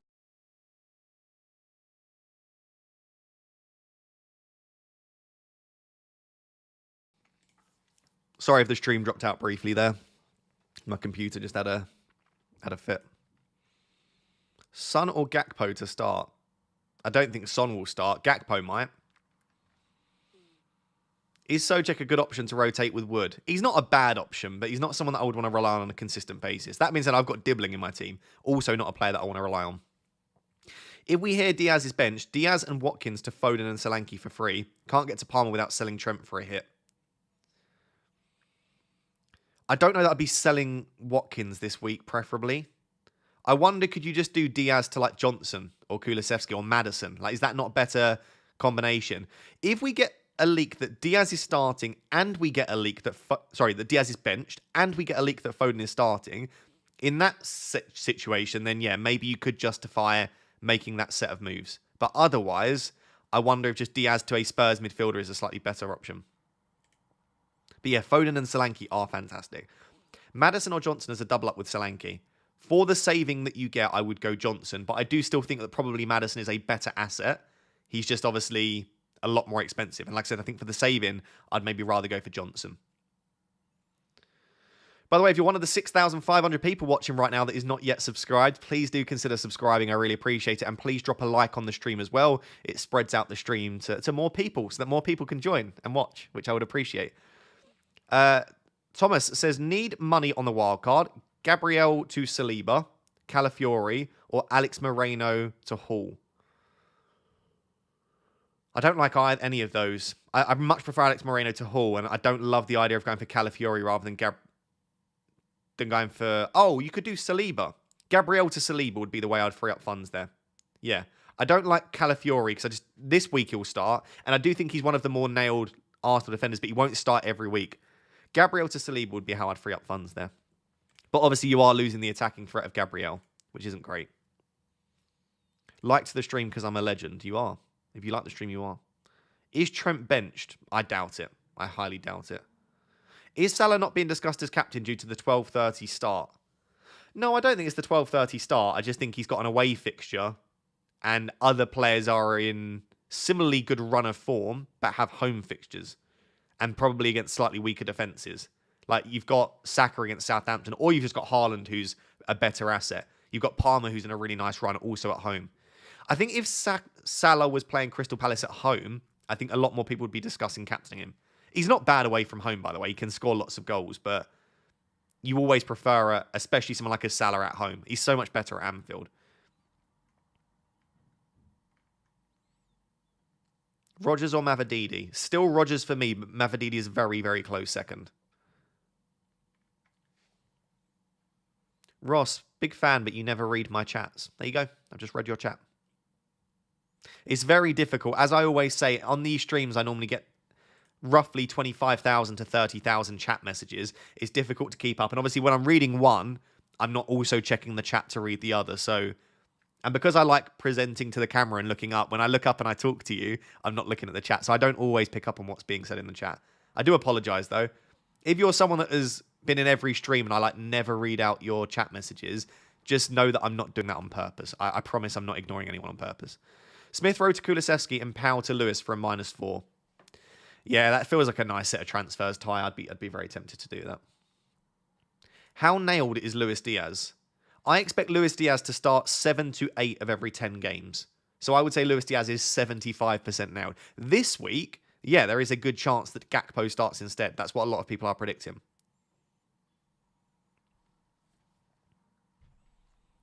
Tutan says, Rodgers, Palmer, 4.5 forward, or McNeil, Delap, and Foden. I'll move back to Palmer later by Saka and Delap.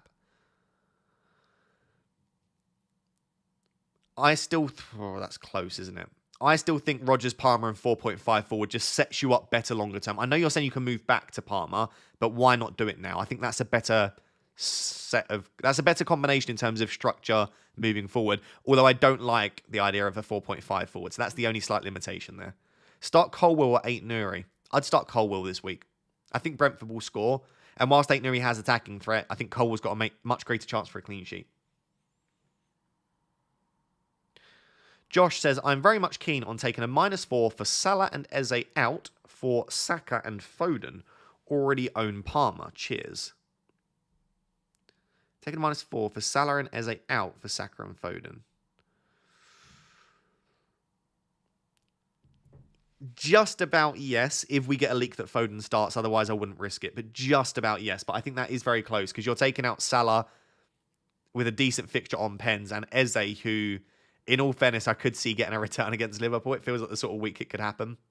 But yeah, I would just about say yes to that one. Been watching since last year. Thanks for your reply. You're more than welcome. Sorry for not answering more of your messages. As I said, it is not deliberate. We have got just over half an hour until the deadline. You need to start thinking about those moves. We've not yet got any early team news. I think Anfield Insights 9 is his handle, has said that Jota starts. The thing is with Jota, the thing is with that guy, is he says that he's got team news right pretty much every week, but last week he got it wrong. Now, or 2 weeks ago. The thing is, apparently there was a last-minute change, and a few people said that. So he might have got it right, then there might have genuinely been a last-minute change. So I'm going back and forth on how much to trust this guy moving forward, but I'll keep an eye out for sure. think I'm sadly just going to go with this. 0.6 million in the bank. It's a very nice team, Pickle. If you're watching the stream, which I assume you are, if I had 0.6 in the bank, I think I would upgrade Vandenberg to a 4.5 defender, like Colwill. I would just give yourself the squad depth, personally. I know it's nice to have that money in the bank and you might regret using it, but I also think you're never going to regret just having a deeper, stronger squad. I've not seen anything reliable yet in terms of, yeah, they could just be guessing exactly. Like, it's easy to guess. I've not seen anything super reliable in terms of team news yet, but I will keep you updated as and when.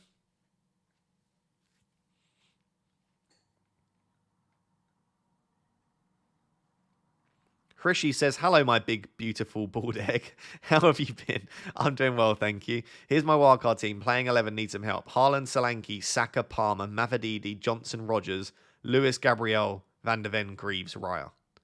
That is a stunning team, other than I don't like starting Greaves. But other than that, it's beautiful. 9.5 out of 10. Just ideally, I wouldn't be starting Greaves.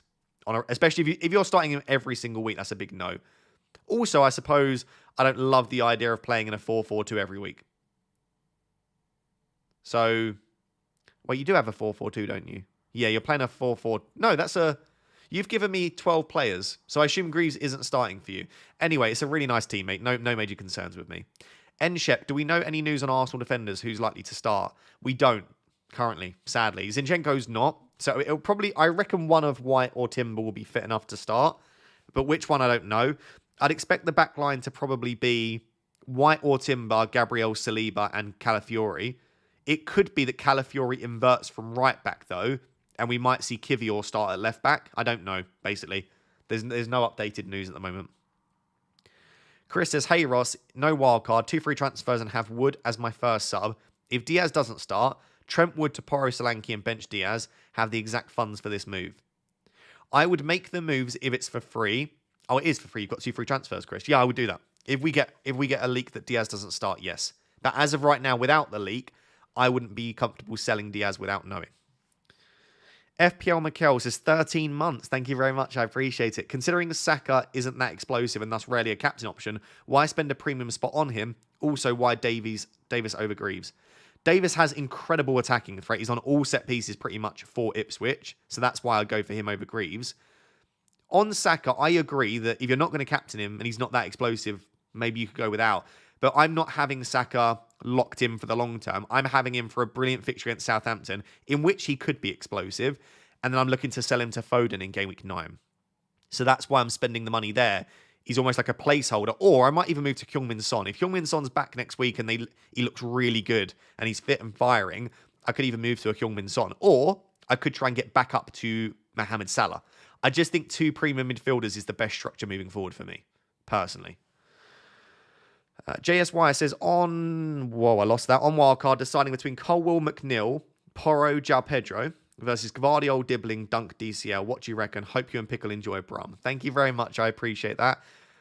Just from glancing at it, I prefer Colwill, McNeil, Porro, João Pedro combo, but I don't like the João Pedro pick, so I would say Strand Larson, because João Pedro is not fit. So Colwill, McNeil, Porro, Strand Larson is just about, for me, a better combination than the other. But it's very, very close. Very, very close. Frosty, member for 31 months. What a legend. Says, only made one change so far. Fabianski to Valdemarsson. Fabianski's high ownership spooks me slightly. Now stuck on Winks versus Dibbling, i.e. 2-point merchant or minutes risk with high upside. Surely Dibbling. Like, if you eventually need Winks, you're getting 2 points from him. Like, I'd rather just not have the 2 points. I think surely you go Dibbling in that position, but maybe you just go for safety of minutes. I don't know. In terms of Fabianski, Valdemarsson, Fabianski dropping in price would only be an issue if you plan on selling Fabianski. And I don't see why you would unless you want to go for rotating goalkeepers at some point. So I'm not too stressed about Fabianski's high ownership. But yeah, I would go for Dibbling, Frosty, but I understand the allure of just having a player that you know starts every week. Matuata. What a name. I probably butchered that. Says, wildcard, Raya, Davis, Trent, Lewis, Palmer, Saka, Foden, Rogers, McNeil, Solanke, Havertz, Watkins, weak bench. A no Haaland draft. It's a stunning no Haaland draft. Palmer, Saka, Foden, Havertz, Solanke, and Watkins. and Trent. The drafts that you can build without Haaland makes me angry because they're so good. I love it. Really nice wildcard, mate. Russell says, Raya, Davis, Van der Ven, Aitnuri, Vandenberg, Rogers, Mbermo, Johnson, Haaland, Solanke, Cunha. So the options to fill up the spots are Lewis, Saka, and Palmer. Beautiful. 2, Lewis/Martinelli. Lewis/Martinelli. Palmer, Havertz. 3, Saliba, Foden, Saka. Get Palmer for game week 9. Lewis, Saka, Palmer. I say that in a very biased way, though, Russell. I have Lewis, Saka, Palmer. But I just think Lewis, Saka, and Palmer is the best structure. It's the best set of players. I would go for option 1. Then maybe 3, then 2 would be the way that I would structure it in terms of who I would prefer to have. Right, you got half an hour until the deadline. On a positive note, when the last-minute dilemmas are your bench fodder, it gives you confidence with the rest of the team. Yeah, exactly. That's kind of the position that I'm in as well. It's like those final few positions is normally a good sign. Is Luis Diaz starting today? Got no idea. Got no idea. Hopefully we find out in the next half an hour.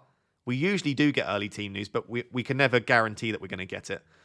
Obviously, as soon as I get the early team news around Diaz, around maybe and hopefully Rico Lewis, I'll share that with you. Vignesh says, would Vardy or Delap, who is a better replacement for João Pedro for this week? And I really love your content. Thank you very much, Vignesh. I would say, I'd honestly be very tempted by Vardy out of those 3. Yeah, maybe Vardy. On pens, good fixtures. Minutes seem pretty secure for the moment. A pedigree of scoring goals. We know he's a decent finisher still. I'd maybe go Vardy. Callum says, good morning, Ross. Should I sell Pau Torres to Pedro Porro this week? Fed up of Aston Villa's leaky defence. We'll probably do the move next week if not. I mean, if it's for free and you think you'll do it next week anyway, go for it. Yeah, Pedro Porro's got a chance for attacking returns this week. Maybe not a great chance for a clean sheet this week for Porro, but yeah, I'd be very tempted, Callum. Only if it's for free, though. It's for a hit, I wouldn't. Gvardiol or Porro? If I had the money, Gvardiol, but I think Porro is absolutely fine as an option, and the next 5 fixtures are still very good for him. 2 free transfers. Want to do Saka to Palmer and Diaz to Gordon. What are your thoughts? I wouldn't sell Saka in a million years this week. Never would I go near selling Saka. So no, I wouldn't be doing that. Diaz to Gordon's a nice transfer, though. I've got no issues with that as a move. Keep Saka, do Diaz to Gordon, only if in the next 30 minutes we get a leak that Diaz doesn't start, because otherwise you could be selling Luis Diaz before Palace away, which if he starts is a fine fixture. Benjamin says, hi Ross, my wildcard at the moment is Raya Gabriel, Porro, Lewis, Trent, Mbermo, Johnson, Rogers, Saka, Solanke, Haaland, with Vandenberg, DCL, Dibbling on the bench. What are your thoughts? Yeah, it's lovely. Where does it differ from mine? So you've got a slightly cheaper forward line. You don't have Palmer, but that allows you to get Johnson in there, and it allows you to get Trent in there, and Porro. Yeah, you've basically sacrificed Palmer to have a much better team. So I don't mind that, Benjamin. Give it like a 9 out of 10. Very, very nice. I will just say, moving forward, I do think the structure moving forward will be 2 premium midfielders at least. I think you're going to want Palmer, Saka, Son will come back soon, Foden's great, Salah's great. I think we are going to want 2 premium midfielders at least moving forward. So that's why I've gone with the structure I've gone for, despite it meaning that I have to go a little bit cheap in the defence and the bench. Must start Eze and Aina Robinson, 1 free transfer, sell by who? I would just do Eze to Johnson probably. And just start Ola Aina. Start Ola Aina, start and sell Eze to Johnson. Cap says 5.3 last defender spot. Got Gabriel, Lewis, Raya. Bench of 8 Nuri and a 4 million defender. Do I go Van der Ven or Konate? Gabriel, Lewis, 8 Nuri on the bench. I think I would go Van der Ven. But I also don't think... Sorry, the camera's gone. I also don't think that Konate is a bad pick at all. I just think with the fixtures coming up for slightly cheaper, I'd probably prefer Van der Ven. Salah to Palmer, 1 free transfer, then João to Duran. I wouldn't sell Salah to Palmer this week, no. I would just keep Salah. I don't feel like Palmer's a massive upgrade on Salah this week. If at all, to be honest. I actually think I would slightly... If you gave me free choice to have Palmer or Salah this week, I would slightly prefer this week alone to have Salah. At the very least, it's probably not worth the transfer right now. But I understand. If you've just got a gut feeling about going for Palmer, then go for it. He's not a bad pick. And if it's for free, he could absolutely outscore Salah. Sorry. I will at some point sort out my camera situation. When that will be, I'll keep you on your toes. But as of right now, it is not doing too well. Yo, love your content. Thoughts on your wildcard, highlights and downs. Just came home, got to fix my wildcard before the deadline. Our squads have almost been the same. Yeah, in terms of what I love, everything. I like the fact I've got 7 attackers that are starting. I like the fact that I've got multiple penalty takers in Saka, Palmer, Mbermo, Haaland, Cunha, and maybe Solanke. Like, even Rodgers could take a pen, but assuming that Son's not available this week, I should have 6 penalty takers in my team, maybe 7, but probably 6, which is really nice. I like having double Arsenal defence. I like 8 Nuri and Davis as attacking picks. What I don't like is the bench is very weak. I don't have any Liverpool, and I'd like another Spurs midfielder, or I'd like another Spurs attacker in Kulusevski or Johnson. But like, you can't own everyone. I'd like Ollie Watkins as well. So there are players I'd want, but generally, mate, I'm very, very happy with the wildcard team. No concerns for me. Semenyo and Cunha or Johnson and Delap/Vardy, if to, what striker? Semenyo and Cunha or Johnson, Delap, Vardy, if to... I would go... Oh, that's tough. I would go Semenyo and Cunha just, but I do really like Brennan Johnson. Hi, Ross. Any Notts meetups planned this season? I think I might do a meetup in Nottingham towards the end of the season, probably. Or maybe like in January, February time. I don't know that I'm so busy with so many things. I don't know if I'll be able to get one in at the end of 2024. But maybe early 2025 I can organise a meetup. I'll have a look into it. Also, why have you gone 3-4-3 over 3-5-2? My team is similar, but I've gone Johnson over Cunha.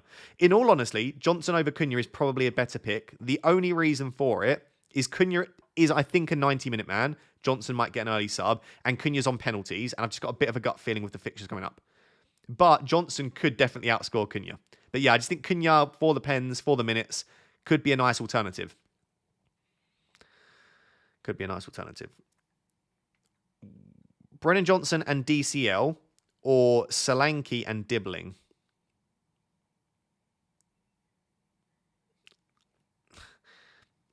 I would go Solanke and Dibbling, assuming you don't have to play Dibbling every week, because I think Solanke is that good. But obviously, Johnson and DCL is a better pairing if you have to start them every week. But assuming that Dibbling is just tucked away there on your bench, Solanke's worth paying the funds for, I think. Diaz to Brennan Johnson if no leaks. Targeting Phil and Cole in Game Week 9. Yeah, I think Diaz to Brennan Johnson is a very safe and obvious move if Diaz is leaked to not be starting. Start 2 of Lewis, DCL and Rodgers if Diaz is benched. Lewis, DCL and Rodgers if Diaz is benched. I would start Lewis and DCL probably and bench Rodgers, but I don't love that. I think I'd definitely start Lewis, unless we get a rumour, of course, that Lewis isn't starting. We've got a massive super chat from JP. Dear Lord. Hi, mate. Your FPL advice is brilliant and sick of seeing some people be so negative and nasty towards you. Keep doing what you're doing. You are, in my opinion, the best content creator out there. Keep it up and don't ever let the haters get you down. Can we have like a W or a love heart in chat for JP? Just dropped a ridiculously big super chat just to say that. Amazing. Please message me on somewhere, JP. Message me on like Instagram or something. I'd like to thank you personally, but thank you so much. It's people like you, not just because of the super chat, but it's people like you that are the reason that I carry on doing it. Because yeah, there are a lot of haters. There's a lot of negative stuff, but there are so many nice people. Thank you so much. That is ridiculously kind. Some would say too kind, but thank you so much. I really appreciate it. Yeah, look, what a lovely chat we have. I love the live streams. The live streams are just full of positive people. We don't have any of that negativity, which is what we don't need. Let's crush Game Week 7. Hope you have fun at Villa Park. Thank you, Mahir. I hope you have a fantastic Game Week 7. Need a one-week punt. Jota to Bowen or Robinson to Lewis? Jota to Bowen is cheeky, but I think Jota will start, so I wouldn't do Jota to Bowen. Robinson to Lewis is probably the better move, but only if we get a leak that Lewis starts. And yeah, I just wouldn't sell Jota this week because I think he is arguably a punt, given that not many people will have Jota at this stage. Alex says, Ross, I think you missed my chat. Sorry, mate. 2 transfers, Saka to Palmer and Diaz to Gordon. Thoughts, please? No, mate, I did actually answer to that. I said I wouldn't do Saka to Palmer. I would do Diaz to Gordon if we get a leak that Diaz doesn't start. But as of right now, I wouldn't do it. But yeah, I think Saka to Palmer for me isn't a move I'd want to make this week. But Diaz to Gordon is a really nice transfer if Diaz doesn't start. Dennis says, minus 1.6 in the bank. What to do? I did want Oh, you've got 1.6 to bank. What's to do? I did want Salah Haaland when I wildcard, but thoughts on that? Should I go to a similar team with yours with a few changes or Salah Haaland? I think unless your team value is insane and you're happy going without the likes of Saka, Palmer, Foden, I don't think you can get Salah and Haaland in a good enough draft for me at the moment. I just think you're sacrificing too much to get Salah in there. I think if you want Salah, maybe go without Haaland. I'm not saying there isn't a team out there that will look good with both of them, but I wouldn't be going for both of them. Hopefully that helps.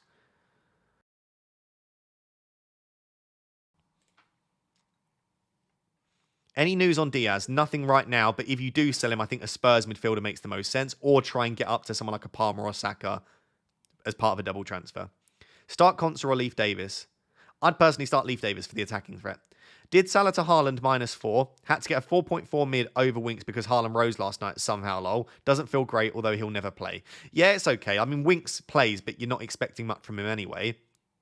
I understand why you made the move. I do think Haaland over Salah for the next 5 makes more sense. So yeah, I understand it. I hope it pays off for you. Hopefully Haaland smashes it. It's the first week that I've owned him. If Haaland blanks the week that I bring him in, I'm not going to be best pleased. I'm hoping for some returns. Cunha to Wood to get Ryan Aït-Nouri in for Mikalenko. Nah, not for me. Unless you really fancy Ryan Aït-Nouri as a pick, but I'd prefer Cunha and Mikalenko. Unless you need to start Mikalenko this week, because there are rumours circulating that Mikalenko is out with an injury. They've not been confirmed or anything, but yeah. Delap or Wood? I'd probably go for Chris Wood. I think Delap's fine, but I don't think he's going to score a brace every week. I think Chris Wood is a better asset. Hey Ross, can you please rate my wildcard team? Flecken, Lewis, Gabriel, Van der Ven, Salah, Mbermo, Rogers, McNeil, Watkins, Havertz, Haaland. Like a 9 out of 10. It's a great team. And you've got Salah in there. There you go. Someone just said, can you have Salah and Haaland in a draft?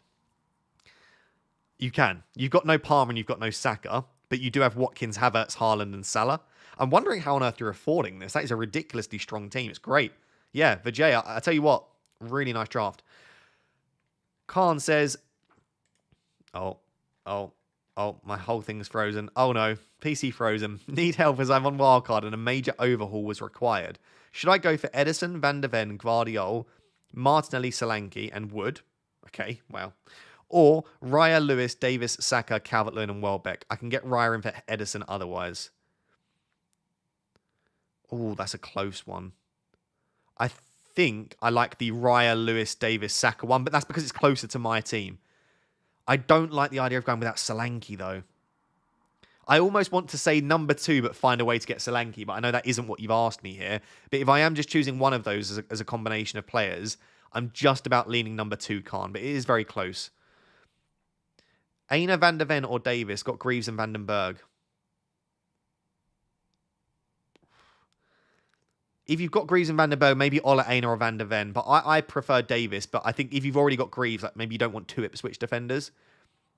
By the way, we've got just over 15 minutes till the deadline. I would recommend that you stop super chatting now, because otherwise I'm going to struggle to get through answering them, as well as answering the chat and looking for team news. So here is your warning that any super chats entered from now I might not get around to. Should I just keep Eze and save a transfer? You could do. Eze could return. He's still got the same underlying data. He's still a good player. But I think going for a Spurs mid would be very tempting for me. Mavididi or McNeil? McNeil best fixtures are away. I'd be very tempted to save funds and go Mavididi. McNeil is great, but he's not got the goal threat to continue scoring goals on a consistent basis. So for me, I would maybe be tempted by Mavididi instead of McNeil. Start Colwell or Davis? I would start Colwell this week, just about. Pedro and Trent to Solanke and Rico -4. Greaves first sub. Shout out Pedro and Trent, Solanke and Rico -4. I would be very tempted to do that, yeah, I would. But if Rico Lewis doesn't start, then you're playing Greaves, basically. Unless Rico comes off the bench. I'd maybe wait 10 minutes to see if we get early team news on Rico Lewis. But otherwise, yeah, I think that's a nice set of transfers. Sutter says, thoughts on my wildcard team, Ross? Flecken, Gvardiol, Lewis, Gabriel, Aït-Nouri, Burgess, Johnson, Rogers, Saka, and Mbermo, Solanke, Havertz, Haaland. Yes, lovely. I love the front line of Solanke, Havertz, Haaland. It's basically my team, but you've just gone a little bit stronger in terms of You've not gone for Palmer, which allows you to get Havertz and Johnson and a slightly stronger defence. I like it. I do think that moving forward, you're going to have to rejig funds to get another more expensive midfielder in there. But for now, Sutters, it's a really nice team. James says, Lewis, Toporo, or Roll. Good luck this week, man. I would keep Lewis. Yeah, I'd absolutely keep Lewis, unless we get a leak that he doesn't start, of course.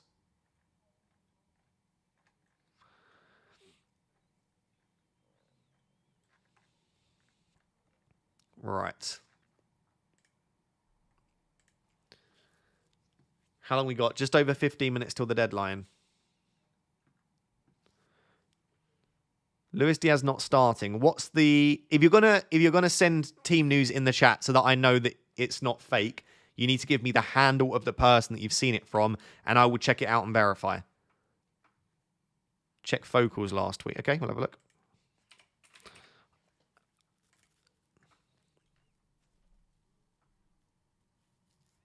Okay. Right. Let me switch over here then. And then go to Twitter. This account is apparently quite reliable. Diaz, they have Diaz as not starting. So they have the team as Alisson, Trent, Konate, Van Dijk, Robertson, Gravenberch, McAllister, Jones, so no Soboslai either, Salah, Gakpo, and Jota. I don't know the validity. The reason that I say that it might be worth trusting them is FPL Focal has retweeted them. And so I don't think he would retweet unless he knows that they are reliable. So I would rely on that, and I would say you can now sell Diaz, but this is not my team news, and I don't know. Right? So take it with a pinch of salt. I'm just presenting what I see. If you wanted to sell Luis Diaz, you can probably feel slightly more reliable. Apparently, Anfield Edition also says Jota starts. He has them on a reliable list. Okay. So, yeah. Maybe we rely on it then. Mr. Martin says, benching headache here, so help me out. Start to a Rodgers, Eze, and McNeil. Leaning towards Rodgers and McNeil because I have also Trent. Yeah, I would back the Trent clean sheet then, and I would start Rodgers and McNeil. Okay, there we go. I'll truck it back to my team. So let me just pin a message in the chat.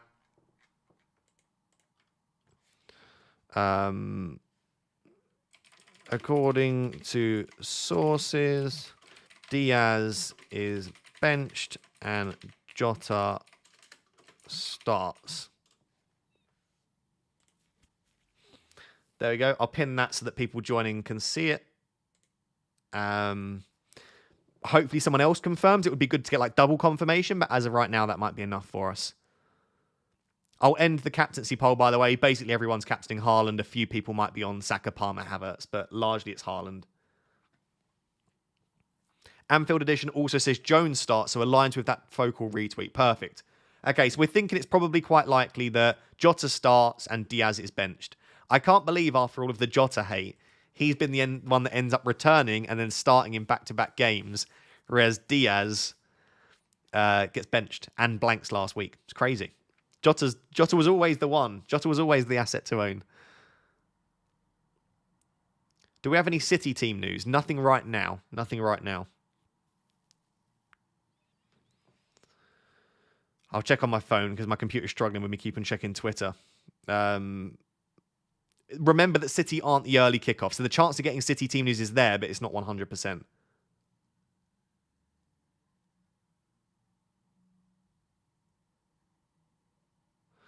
Okay, multiple people are now reporting that Diaz doesn't start.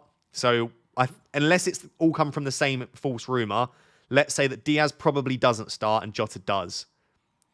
If Diaz doesn't start, is it worth just swapping him for Jota or Brennan Johnson? I wouldn't go for Jota because you face the same issue of post-international break, does Jota start? I would just go for Brennan Johnson, Kulusevski or Maddison, a Spurs midfielder, or you could go for someone like a Mavididi or McNeil. And if you can, obviously moving to someone like Saka or Palmer or Foden could be really nice. Sadly, we don't know if Foden starts.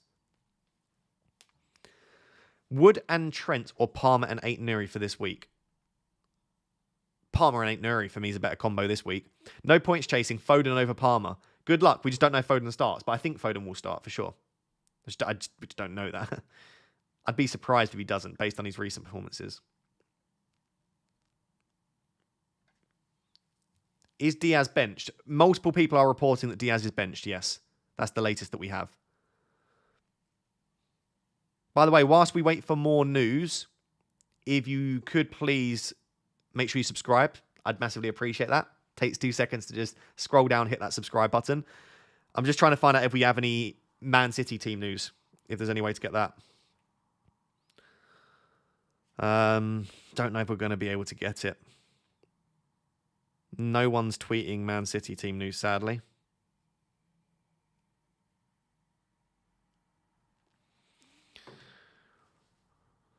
Who is the best Diaz replacement? Still a Spurs midfielder, a premium asset if you can get there, of course. Or maybe even an Arsenal midfielder. You could go for like a Martinelli or a Trossard. We just don't even know if they start.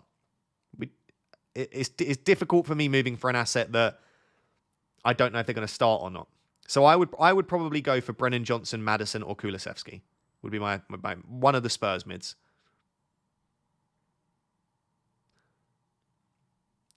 Surya says, Trent, Salah, Watkins, João Pedro, 2 for a -4. Gvardiol, Johnson, Haaland, Solanke. Have Palmer, Havertz, 2 Arsenal defenders. Please help. I wouldn't do that, no. I don't feel like they're a massive upgrade. Like, Trent, Salah, Watkins are absolutely fine. João Pedro is obviously not great, but as much as I think that Gvardiol, Johnson, Haaland, and Solanke are probably a slightly better set, I don't know that that's worth using all of your transfers on. So I probably wouldn't do it. If you're asking me for a bit of confirmation bias, it's a fine set of transfers. I don't think it should hopefully massively backfire. I just wouldn't make those moves. You've got just under 10 minutes until the deadline. Make sure you're getting those teams locked in. Any news on Savio? We haven't had any early City team news. The only early team news we've had is around Liverpool. And the leak is that Trent starts, Jota starts, but Diaz is benched. Which obviously isn't ideal.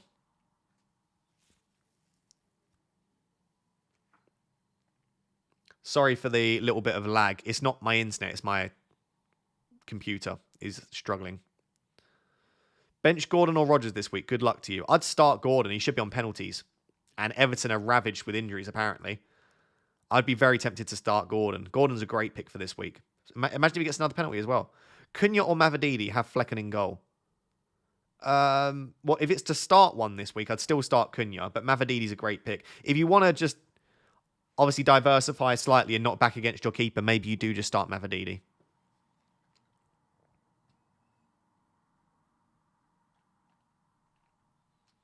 Right. Just under 10 minutes, like I said, till the deadline. Do you like Mavididi as a nice, cheap, long-term pick? Yeah, really good. I think other than Rodgers, he's probably my favourite cheap pick. Ashton says, do I start Ola Aina instead of saving Savingo for safety? Who's Savingo? I don't even know who that could be. Savinho, is that probably? Oh, it's probably Savinho, isn't it? Oh, hello? Hello? Am I still streaming? Is my stream still here? Can you see and hear me the whole time now, or did that cut out? What is happening? My whole computer just like shut down on me. You can hear... Okay, fantastic. Honestly, my entire Chrome just went black then and come up with an error message. Thank God. Right, we're still here. My computer... I need to get a new computer. Do you know what? Thanks to some of the generous super chats today, I will be buying a new computer very soon. The computer that I want is like $2,000, so I've been putting it off, but I need to buy a new computer. It's horrific. I've never seen that before. It's come up with a massive error message on my Chrome. Just gave up. Yeah, Diaz isn't starting. Jota is starting. Trent is starting. Salah's starting. The only 2 assets that are apparently benched for Liverpool is Szoboszlai and Diaz. So if you own Szoboszlai or Diaz, you might want to sell them this week. How is Mrs. Raptor's team this week? She has tweeted her team out. If you just look for FPL Pickle on Twitter, she's already tweeted her team. Nothing on Rico Lewis. We've got nothing on Man City. No early team news on Man City now at the moment. Remember, they don't play till 3 p.m, so maybe we won't. Szoboszlai's been benched 2-4. Apparently Jones is starting ahead of Szoboszlai. Khan says, should I replace Johnson to Dibbling just to get Saka in for Martinelli? I would. I would rather Saka and Dibbling than I would Martinelli and Johnson, personally. But then again, you've got far less squad depth. You've got far less squad depth at that point. Also changed Guardiola to Lewis. Guardiola to Lewis is probably worth it for the savings, yeah. Oh, you haven't tweeted your team. Oh, sorry, I thought you would have tweeted your team by now. She's not tweeted her team. Ignore what I said. She will tweet her team very soon.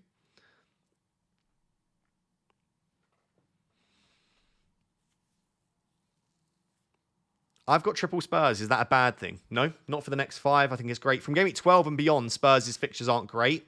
So around Game Week 12, you probably want to start transitioning out of those Spurs assets. But for the next 5 weeks, I don't mind it. Right, you've got just over 5 minutes until the deadline. Don't tempt me into Foden. Everyone in the chat is trying to tempt me into Foden. You know what I'm like when it comes to Phil Foden. I'm going to get Foden in Game Week 9. Would you rather have Johnson or Maddison? I think Maddison is still a slightly better pick than Johnson, but not for the money. Like, if they were the same price, I'd go Maddison. But considering the saving, I would go Johnson ahead of Maddison. Captain Haaland or Saka, and why? Saka's got the better fixture. Saka's got the better matchup. But Haaland is the better asset and has got more goal threat. Haaland's goal threat is 3 times that of Saka, if you're looking at expected goal involvement.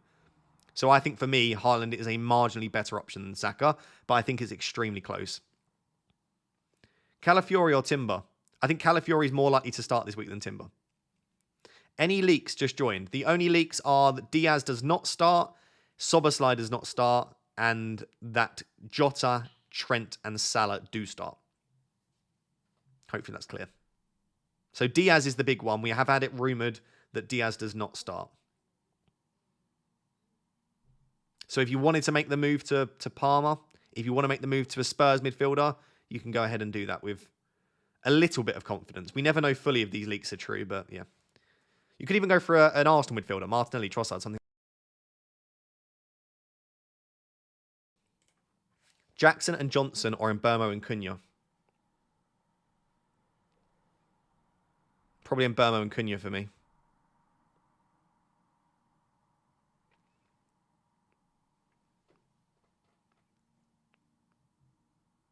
Diaz starts, the rumour is fake. It could be, but the rumour was coming from like 7, 8 different accounts.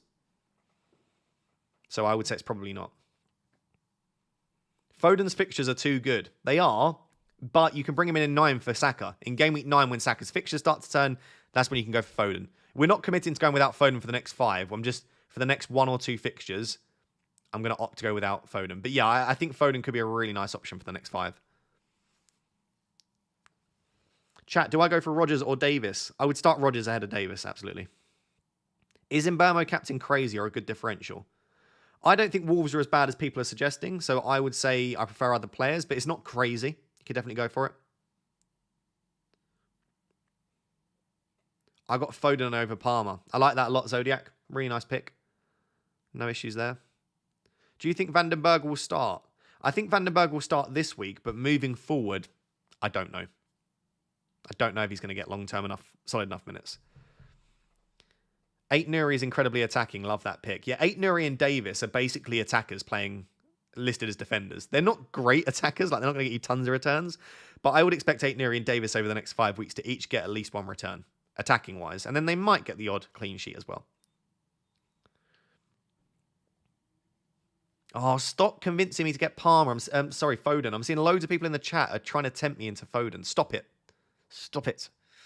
Stop trying to tempt me into Foden. I know your game. You want me to last minute tinker with my team, remove Palmer, put in Foden, then Foden will blank, Palmer will score another 4 goals, and I'll be crying. I'm not doing it.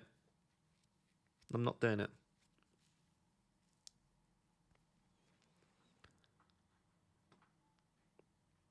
Right, let's see if there's any other early team news. Get Foden now so he gets injured in the ring.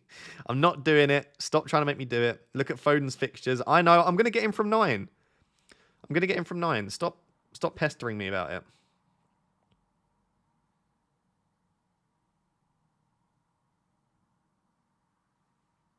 No, I'm not doing it. You've got just under 2 minutes until the deadline. Make sure you're getting your teams locked in.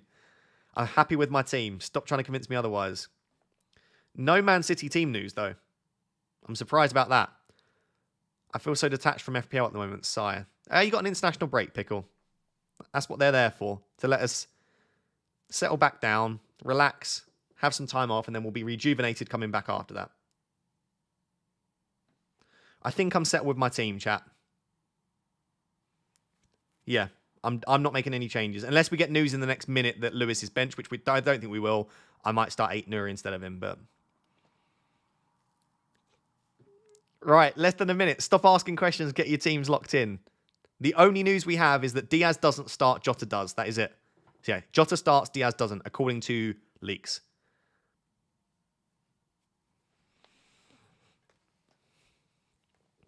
There we go. Done.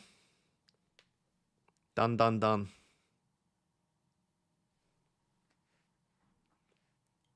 We did it. We made it. Well, it's not done yet, but by the time you hear my voice, it's probably going to be done. We're very close to locking in. Maybe I was a little bit premature. Foden banger and assist incoming, potentially. Should I wildcard this week? It's too late now. You've got less than a minute. So if you've not already, no. Locked in. That's it. Done. There we are. Haaland captain. I finally own Haaland. Are you staying after the deadline? Yeah, I'll stay for like half an hour or so. For sure. At least 15, 20 minutes. I do have to get to Birmingham later, so I've got a few things to do, so maybe not. Not going to lie, I nearly forgot about the deadline because I was shredding some paper. I love adult life. That's funny. That's funny. Wow. Yeah, don't leave. I carry on streaming after the deadline. So if you are new around here and you've not stayed, the post-deadline part of the stream is the best part. So stick around.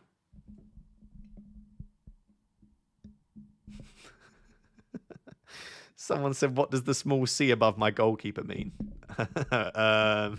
You've captained whoever your goalkeeper is? Tweet your team, Ross. Yeah, sorry. Thanks, Frosty.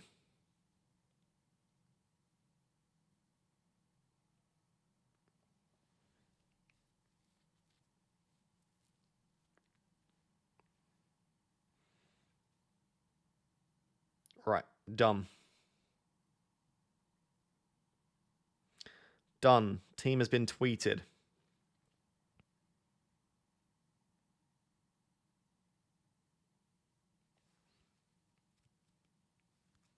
I bet we start getting bloody Rico Lewis news in about 5 minutes. Why did you copy Pickle's Cunha pick, Ross? Was it due to her rank last season? Here we go. Here we go. To be honest, people are probably more likely to believe that I copied Pickle than she copied me. You know? We just both love Cunha. You know? Sometimes you just both love a player. Right. Pickle, have you tweeted your team yet? Oh, you have. Let's have a look at Pickle's team. I think it's relatively similar to mine. And no, she doesn't copy me. She normally does the opposite of copying me, to my own frustration. I'm like, I would pick this player. She's like, nah, don't trust you. Don't listen to anything you say. Pickle. If you are new to my streams, by the way, I kind of forget that there are probably new people that tune in every week. FPL Pickle is my girlfriend. She doesn't look like Pickle Rick. Pickle Rick's much better looking. Hey, I'm getting dumped tonight. No, she's absolutely stunning. She doesn't look like this, but this is my girlfriend, FPL Pickle. Feel free to follow her on Twitter at FPL_Pickle. She finished last season without any of my help, really. 1.9k. Top 2k. Imagine getting embarrassed that badly by your girlfriend. Anyway, this season, she's still top million. Just very good at the game. Very good at the game, in all honesty. This is our team. 0.6 in the bank kept for future moves. Better squad depth than me. Better team than me. So we've got the same 7 attackers. We've both got Gabriel and Lewis. So the differences in our starting 11, I've got Raya and Leif Davis. You've got Flecken and Van der Ven. You've also got McNeil rather than Dibbling. They're fairly similar. But there are some differences, you know. At least we've both captained Haaland, so we can both cheer on Haaland this weekend. It's a nice team. Big up. Give you a cheeky like. Why not? What was Frosty's end team? Frosty was also on Wildcard this week. Whilst we're giving shout-outs, follow Frosty. Frosty doesn't even want anyone to follow him, but feel free to follow Frosty. Frosty is a moderator of the channel and a good friend of mine. and he's very good at the game. Finished 2.1k, 21-22 season. He's had some stinkers in there as well, but yeah. Right, here we go. This is his team. Raya, Lewis, Van de Ven, Colwell, Palmer, Saka, and Burmo, Rogers, Haaland, Havertz, Solanke. 8 Nuri, Greaves, Dibbling. So the big difference there is Havertz rather than Gabriel, which means no Cunha and obviously means a slightly weaker defence all in all. But still largely a very decent team. I like it. I like it a lot.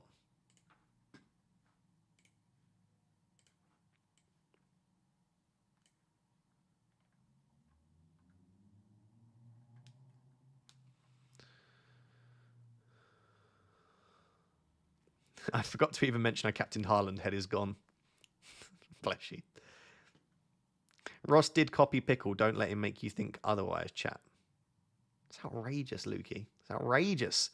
Dennis said, you, me equals same team, except I have Wood instead of Solanke and Aina instead of Davis. Could not afford Solanke. Good luck and have a good weekend.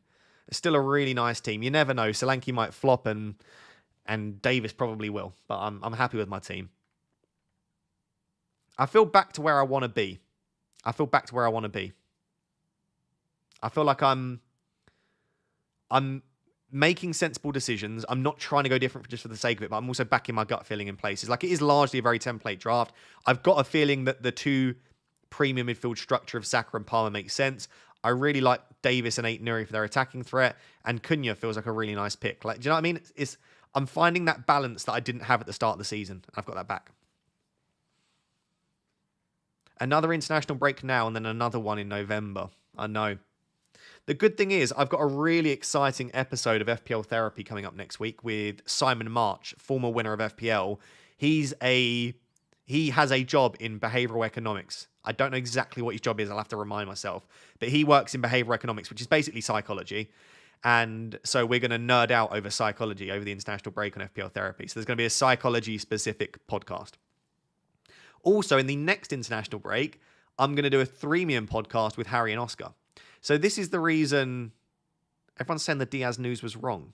No way was it. So many people were reporting that. Really?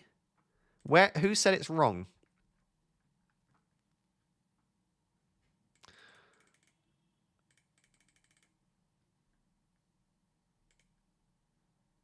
Oh, Seb.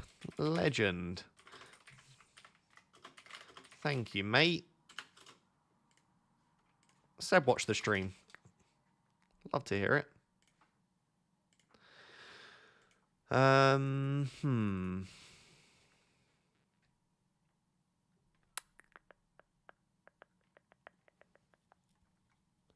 don't see... Who are you seeing that have said that Luis Diaz starts then? I'm just still seeing all the people saying that he doesn't. Not seen anyone discredit it. Okay.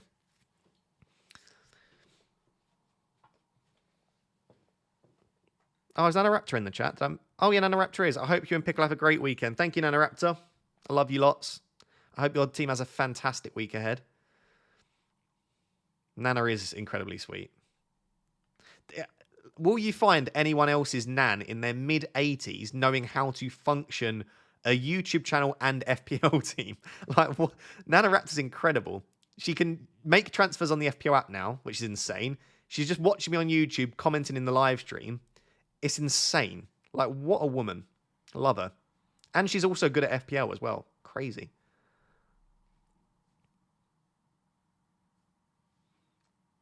Anfield Edition saying Gakpo starts. Yeah, I think Diaz is on the bench. I'm pretty sure that would be reliable. There were far too many accounts reporting it.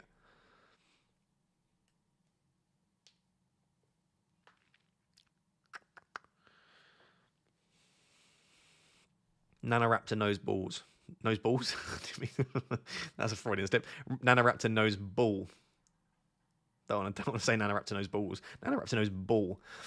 She's got Riz. What, Nanaraptor? She probably does, to be fair. That's a tech-savvy Nan. That is a tech-savvy Nan, isn't it? That is a very tech-savvy Nan.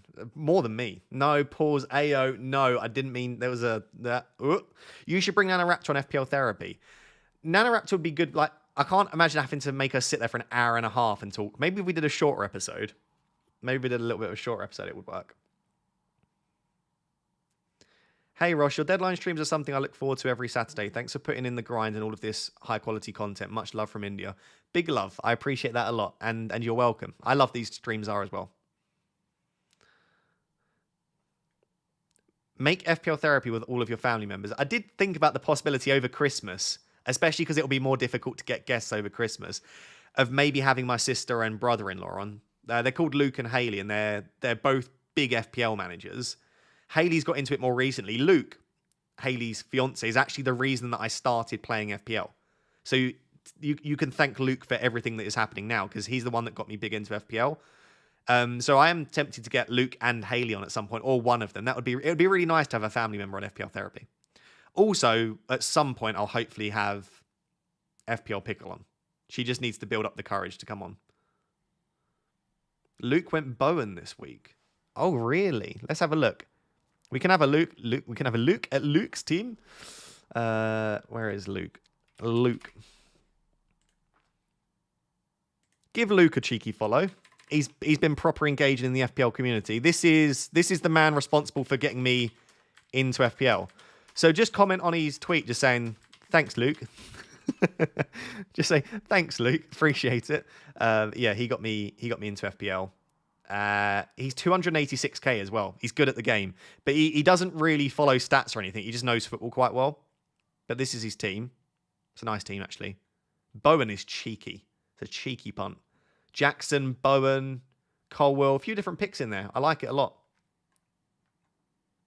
It's a good team. Yeah, go and show him some love. I'm sure I'd appreciate it a lot. And then Haley is my sister. I don't know if she's tweeted her team. They're busy this weekend, so I don't know if she would have tweeted. Did she? No, she's not tweeted her team yet.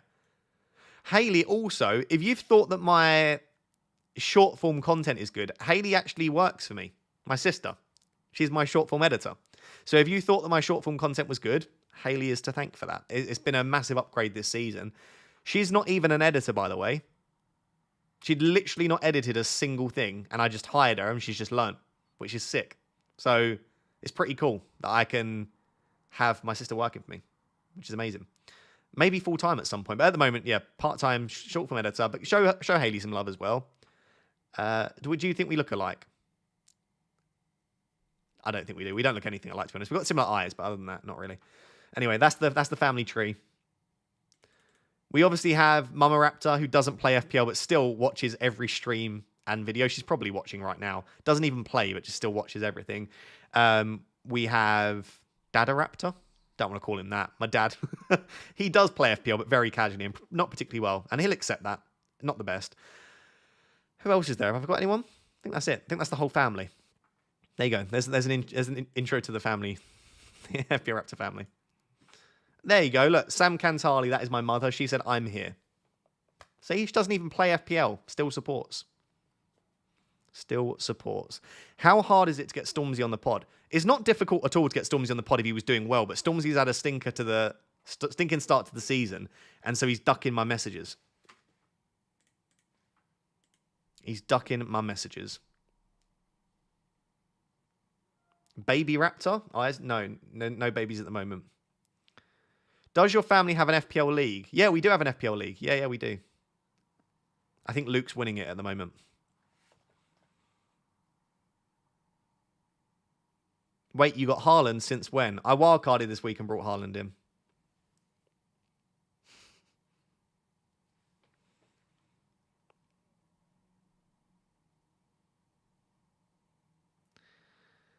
Yeah. Feel free to ask me any other questions. This is the best part of the stream to do it, when we're not rushed by the deadline. I know 30-year-olds who can't do what NanoRaptor can. That's factually correct as well. I'm probably one of them. Well, I'm not 30, I'm 27, but I'm almost 30. Frosty, the Cop HQ. Spy and Cop just tweeted the team. Okay, let's have a look. I mean, the actual team will be out in 2 minutes now, won't it? Okay, yeah, it was the team that was going around them. No Diaz. Confirmed by the Cop HQ, who is very, very reliable. And also, we get the team in 2 minutes anyway. But yeah. Gakpo, Jota, Salah with Jones in behind. There we go. So if you sold Diaz, it was probably the right move unless he returns off the bench.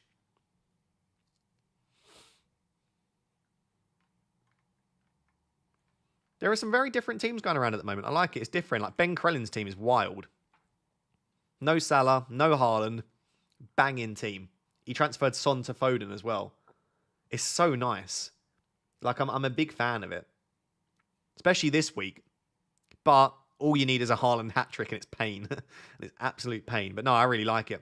Fernandes is the only pick I'm not sure on, but, you know. Yeah, some really different teams. Late riser, what we got here? Starting Carvalho. I guess he's benched Diaz rather than selling Diaz. I am very surprised he decided not to move for Foden. I know how much that man loves Foden, and he's opted against it, which I'm surprised about. But it's a nice team. Yeah, some really different stuff going on. Glad to have the Raptor I love back. Lovely team, Baldy. Yeah, I do feel like I'm back a little bit. I'm not saying I'll have a good week. I might have a massive red arrow, but in terms of my decision making, it feels like I'm back to roughly where I want to be. Right, let's just confirm the Liverpool team. Liverpool. Yeah, Luis Diaz on the bench, confirmed. Robertson on the bench. Wait, was Robertson not in the team that Spy on Cop just tweeted? Oh, that team's wrong then. Robertson's on the bench. Am I seeing that right? Yeah, Robertson's on the bench and Tsimikas starts.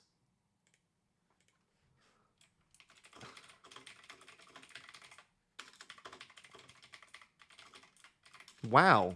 I did not see that. Bloody hell. That's crazy. What have we missed there? Do you reckon that was a last change or? Yeah, no one got the Robertson bench in. Does that mean that people were guessing, or was it again one of those last check? Maybe he's picked up something. Maybe he's ill, under the weather. I guess we'll find out soon, but that's crazy.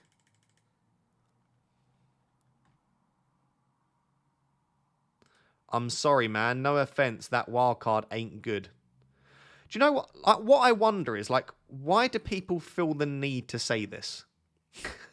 Like, by all means, like, you don't think my... Like, I wonder what urge... It's not... That isn't even a hateful comment, by the way. It's not even that bad. Like, I don't care. But I just wonder what drives people to comment on someone's tweet and say, that wildcard isn't good.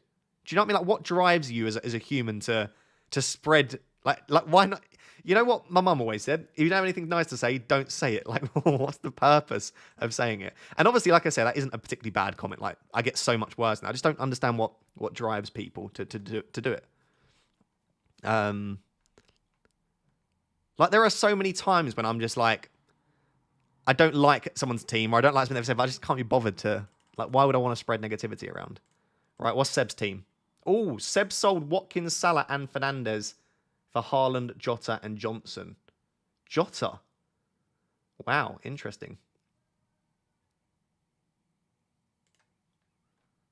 I respect it. Hopefully this is the week that Haaland goes massive. Wow, I can't believe that Robertson's on the bench. I don't know if anyone owns Robertson.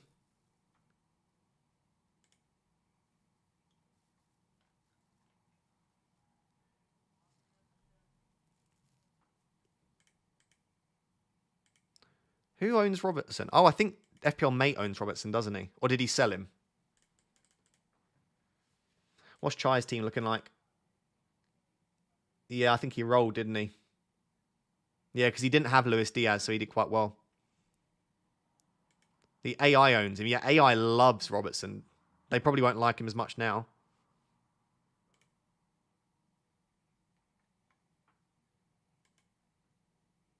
I don't really get that. Wow, Tsimikas starts. Not sure anyone saw that coming. Well, then why did you tweet a team without... Yeah, look, he's deleted the tweet now. The leakers have just been put in the bin there, I think. I don't even know if that was a last-minute change, but Andy Martin owns him. Does he? Oh, bless Andy Martin. He's going to have a fit when he sees that. He's probably got a strong bench, though.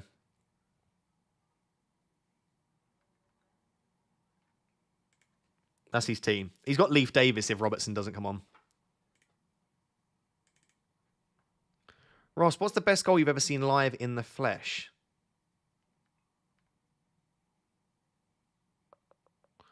Oh, God, I'm not sure. I'll have to think about that. I own Robertson. I want to cry out. Oh, well, I have Contra on my bench versus a mid-table team anyway. I hate to tell you this, but unless Robertson is injured or ill, there is no way Simicast plays 90 or Robertson just sits on the bench. So I guess you're hoping now Robertson is injured or ill, at least minorly, so that he doesn't come on. Yeah.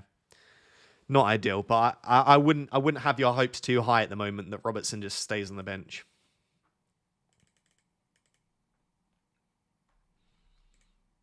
Right, let me go back to my team. Oh, Palace's team. Yeah, I completely forgot to actually look at Palace's team. It's probably just the team that we'd expect, right?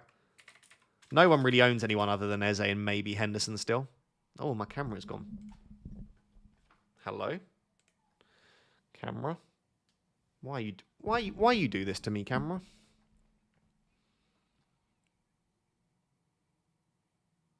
Oh, where's Mateta? Mateta's on the bench. Oh, dear. If anyone still has Mateta, he has been an absolute troll this season. Came off at 45. He did score a brace in 1 week, so if you owned him then, great. Wow. Interesting. Saar comes in for Mateta then. Oh, my God, this camera is going to be the death of me. And then Nketiah is the leading number 9. Interesting. Oh, yeah, this is a point. That means Eze's on penalties. Eze on penalties. For anyone that kept him, you could be in for a haul this week. If you sold him, then you hope they don't get a penalty, I guess. Oh, God, that would be a pain. Imagine Eze steps up and scores a penalty. Ultimate pain. Right on, I don't know.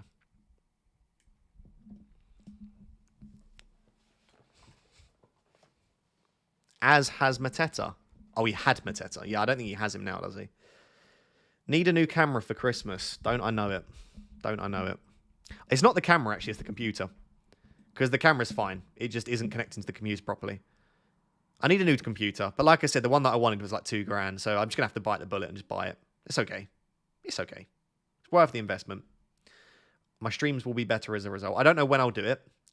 Maybe during the November international break, I'll sort it all out. Because this international break, I'm so busy with so many things. But next international break, I'm a little bit freer. So yeah, maybe that'll be the plan.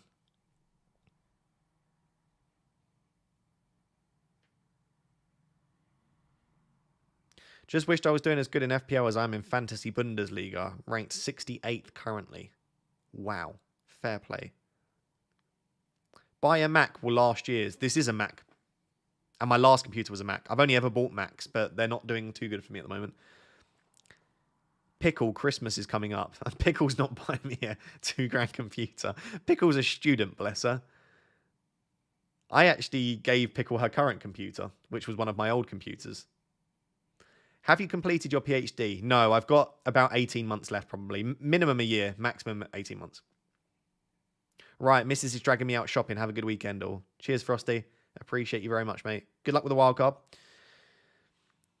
How is life, Ross? Life's good. Very busy. I'm extremely busy, in fact, but it's good. I like being busy. I complain that I'm busy, but I like being busy. This is what I'm saying about comments that just aren't necessary. Rohit has literally just put, you will have a bad score this week. Rohit, what is going through your brain that you feel the necessity to type that out? Again, it's not overly hateful. Like, you've not been personal, you've not attacked me. But just what is going through your brain to want to tweet, you will have a bad score this week? Like, why not keep that to yourself if that's what you think?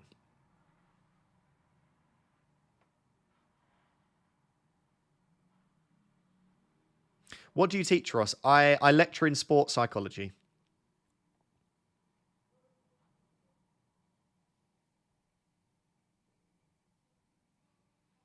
I love burgers.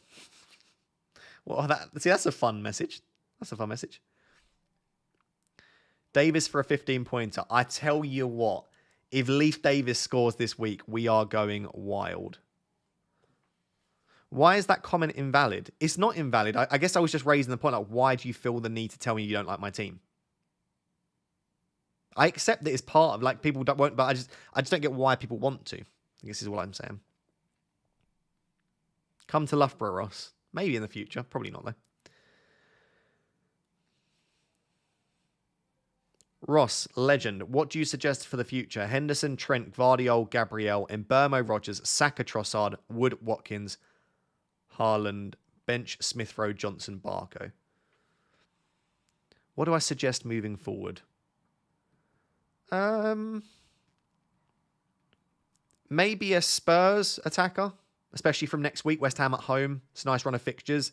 Maybe try and get Solanke in there. Maybe try and get Brennan Johnson or Kulusevski in there. Also, I feel like maybe Trossard isn't the best long-term pick. So yeah, Trossard to a Spurs midfielder. Maybe try and see if you can get Wood up to Solanke somehow. Otherwise, it's a nice teammate. Smith Rowe's a nice player to have held through. He's got decent fixtures coming up.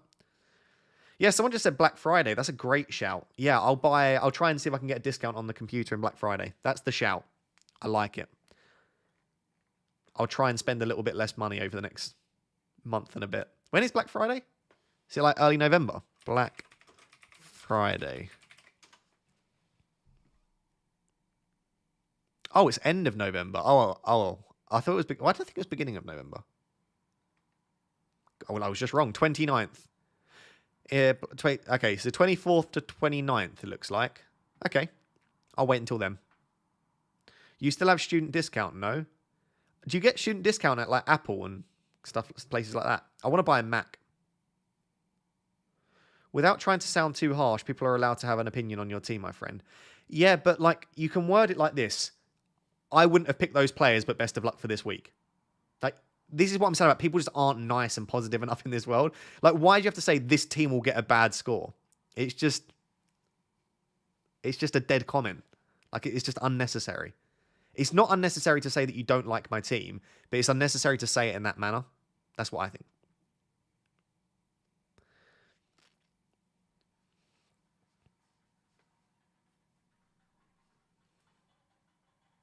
You melt. The team's trash egg. Okay. See, these are unnecessary things, but you do you. It says more about the person than the person receiving the hate. Apple will give you 5 to 10%. Interesting. I didn't even know that. Okay. Well, that's true. There might be a bigger discount in November. I was going to say in Black November. That's not the way I want to say it. In November on Black Friday. There might be one.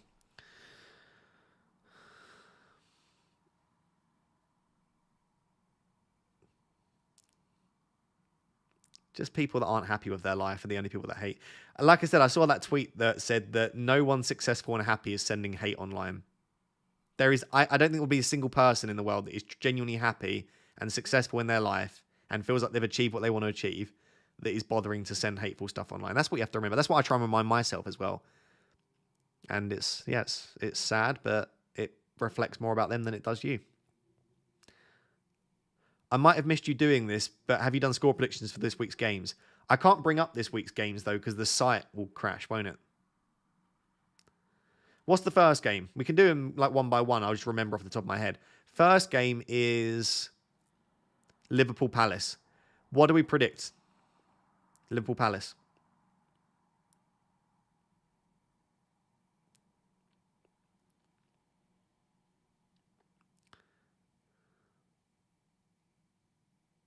Two.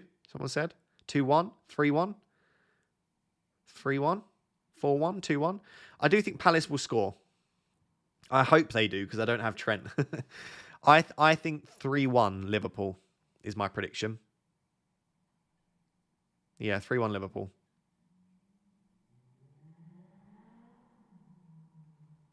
Some people saying like 0-0. Some people saying that they might think Palace might win. Can't see that. Okay, let's say 3-1 Liverpool. What was the next game? What do we think for Arsenal Southampton?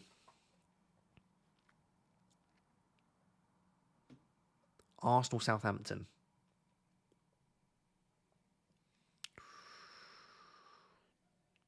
I'm going to say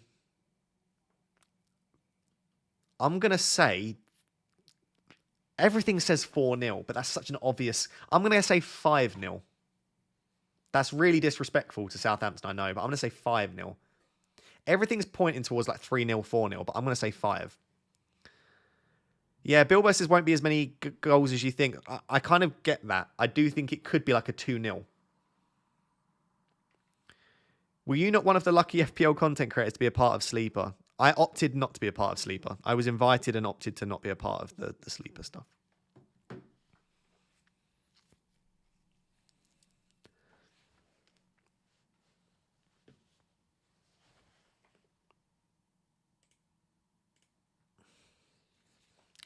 Most people think the Southampton are going to get spanked then. Pickle thinks 3-1. You're just saying that because you've only got one Arsenal defender.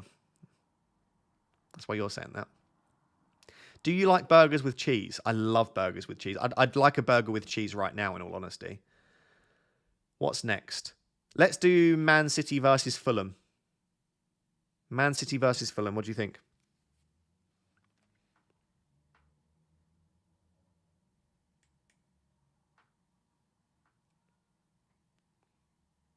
Man City, Fulham.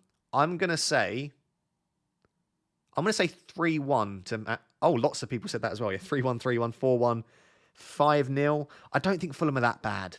I don't think City score more than 3 goals here. I'm going to say 3-1, and I'm going to say 1 Haaland goal. That's it. For 7 or 8 points. I think Haaland's going to score 7 or 8 points this week. Do you know what? I'll take it for not having to stress, though. It's worth the peace of mind for me.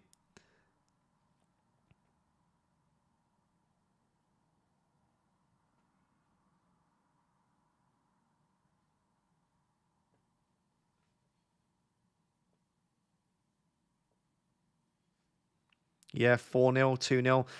NanaRaptor says 4-0. NanaRaptor is usually very good at predicting results. So NanaRaptor is saying 4-0. I could see 4-0 happening.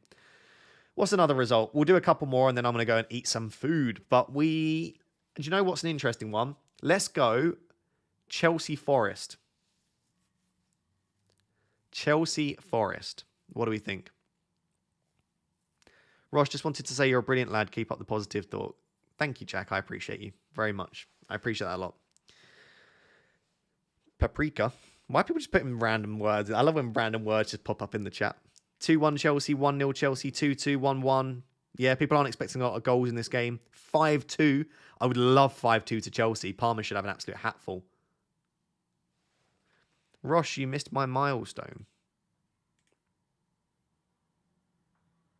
23 months. Big love. 23 months. Wow. Fair play. Thank you for being a member for 23 months.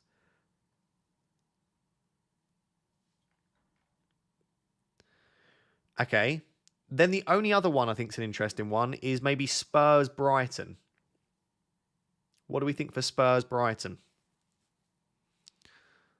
Oh, by the way, what's my opinion on Chelsea? I think Chelsea will win 2-0 against Forest. Chelsea 2, Forest 0. Spurs-Brighton, what are we saying? I think Spurs, I've got a feeling this might not be the massacre we think it will be. I think it might be like 2-3-1 Spurs. I'm going to say 2-1 to Spurs. Hopefully Solanke gets both of them. Yeah, I could see it being 2-1 to Spurs.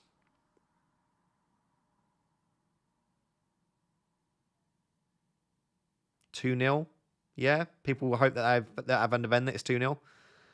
Thanks for FPL therapy. It helps me most weeks. I'm glad to hear that. You're more than welcome. Right, guys. I'm going to leave it there just because I need to go eat and then I'm off to Birmingham to see FPL Pickle. Like I said, I will be at Villa Park on Sunday to watch Villa vs Man United. So keep an eye out on my socials if you want to see any of that stuff. And hopefully we have a positive week on the wildcard. It would be nice to get inside the top 2 million. I don't think I'll be able to this week, but you never know. Inside the top 2 million would be lovely. And that's what we do. We just keep, apologies, trying to hit those milestones and just keep trying to tot along a little bit and get those green arrows. So thank you very much for being here as always. I hope you have a wonderful weekend. I will see you on Monday for a transfer plans video, on Tuesday for FPL therapy, and then remember it is the international breaks. There won't be quite as many videos, but then we'll be back again for Game Week 8 and beyond. Thank you very much, and I will catch you all very soon. Bye, guys.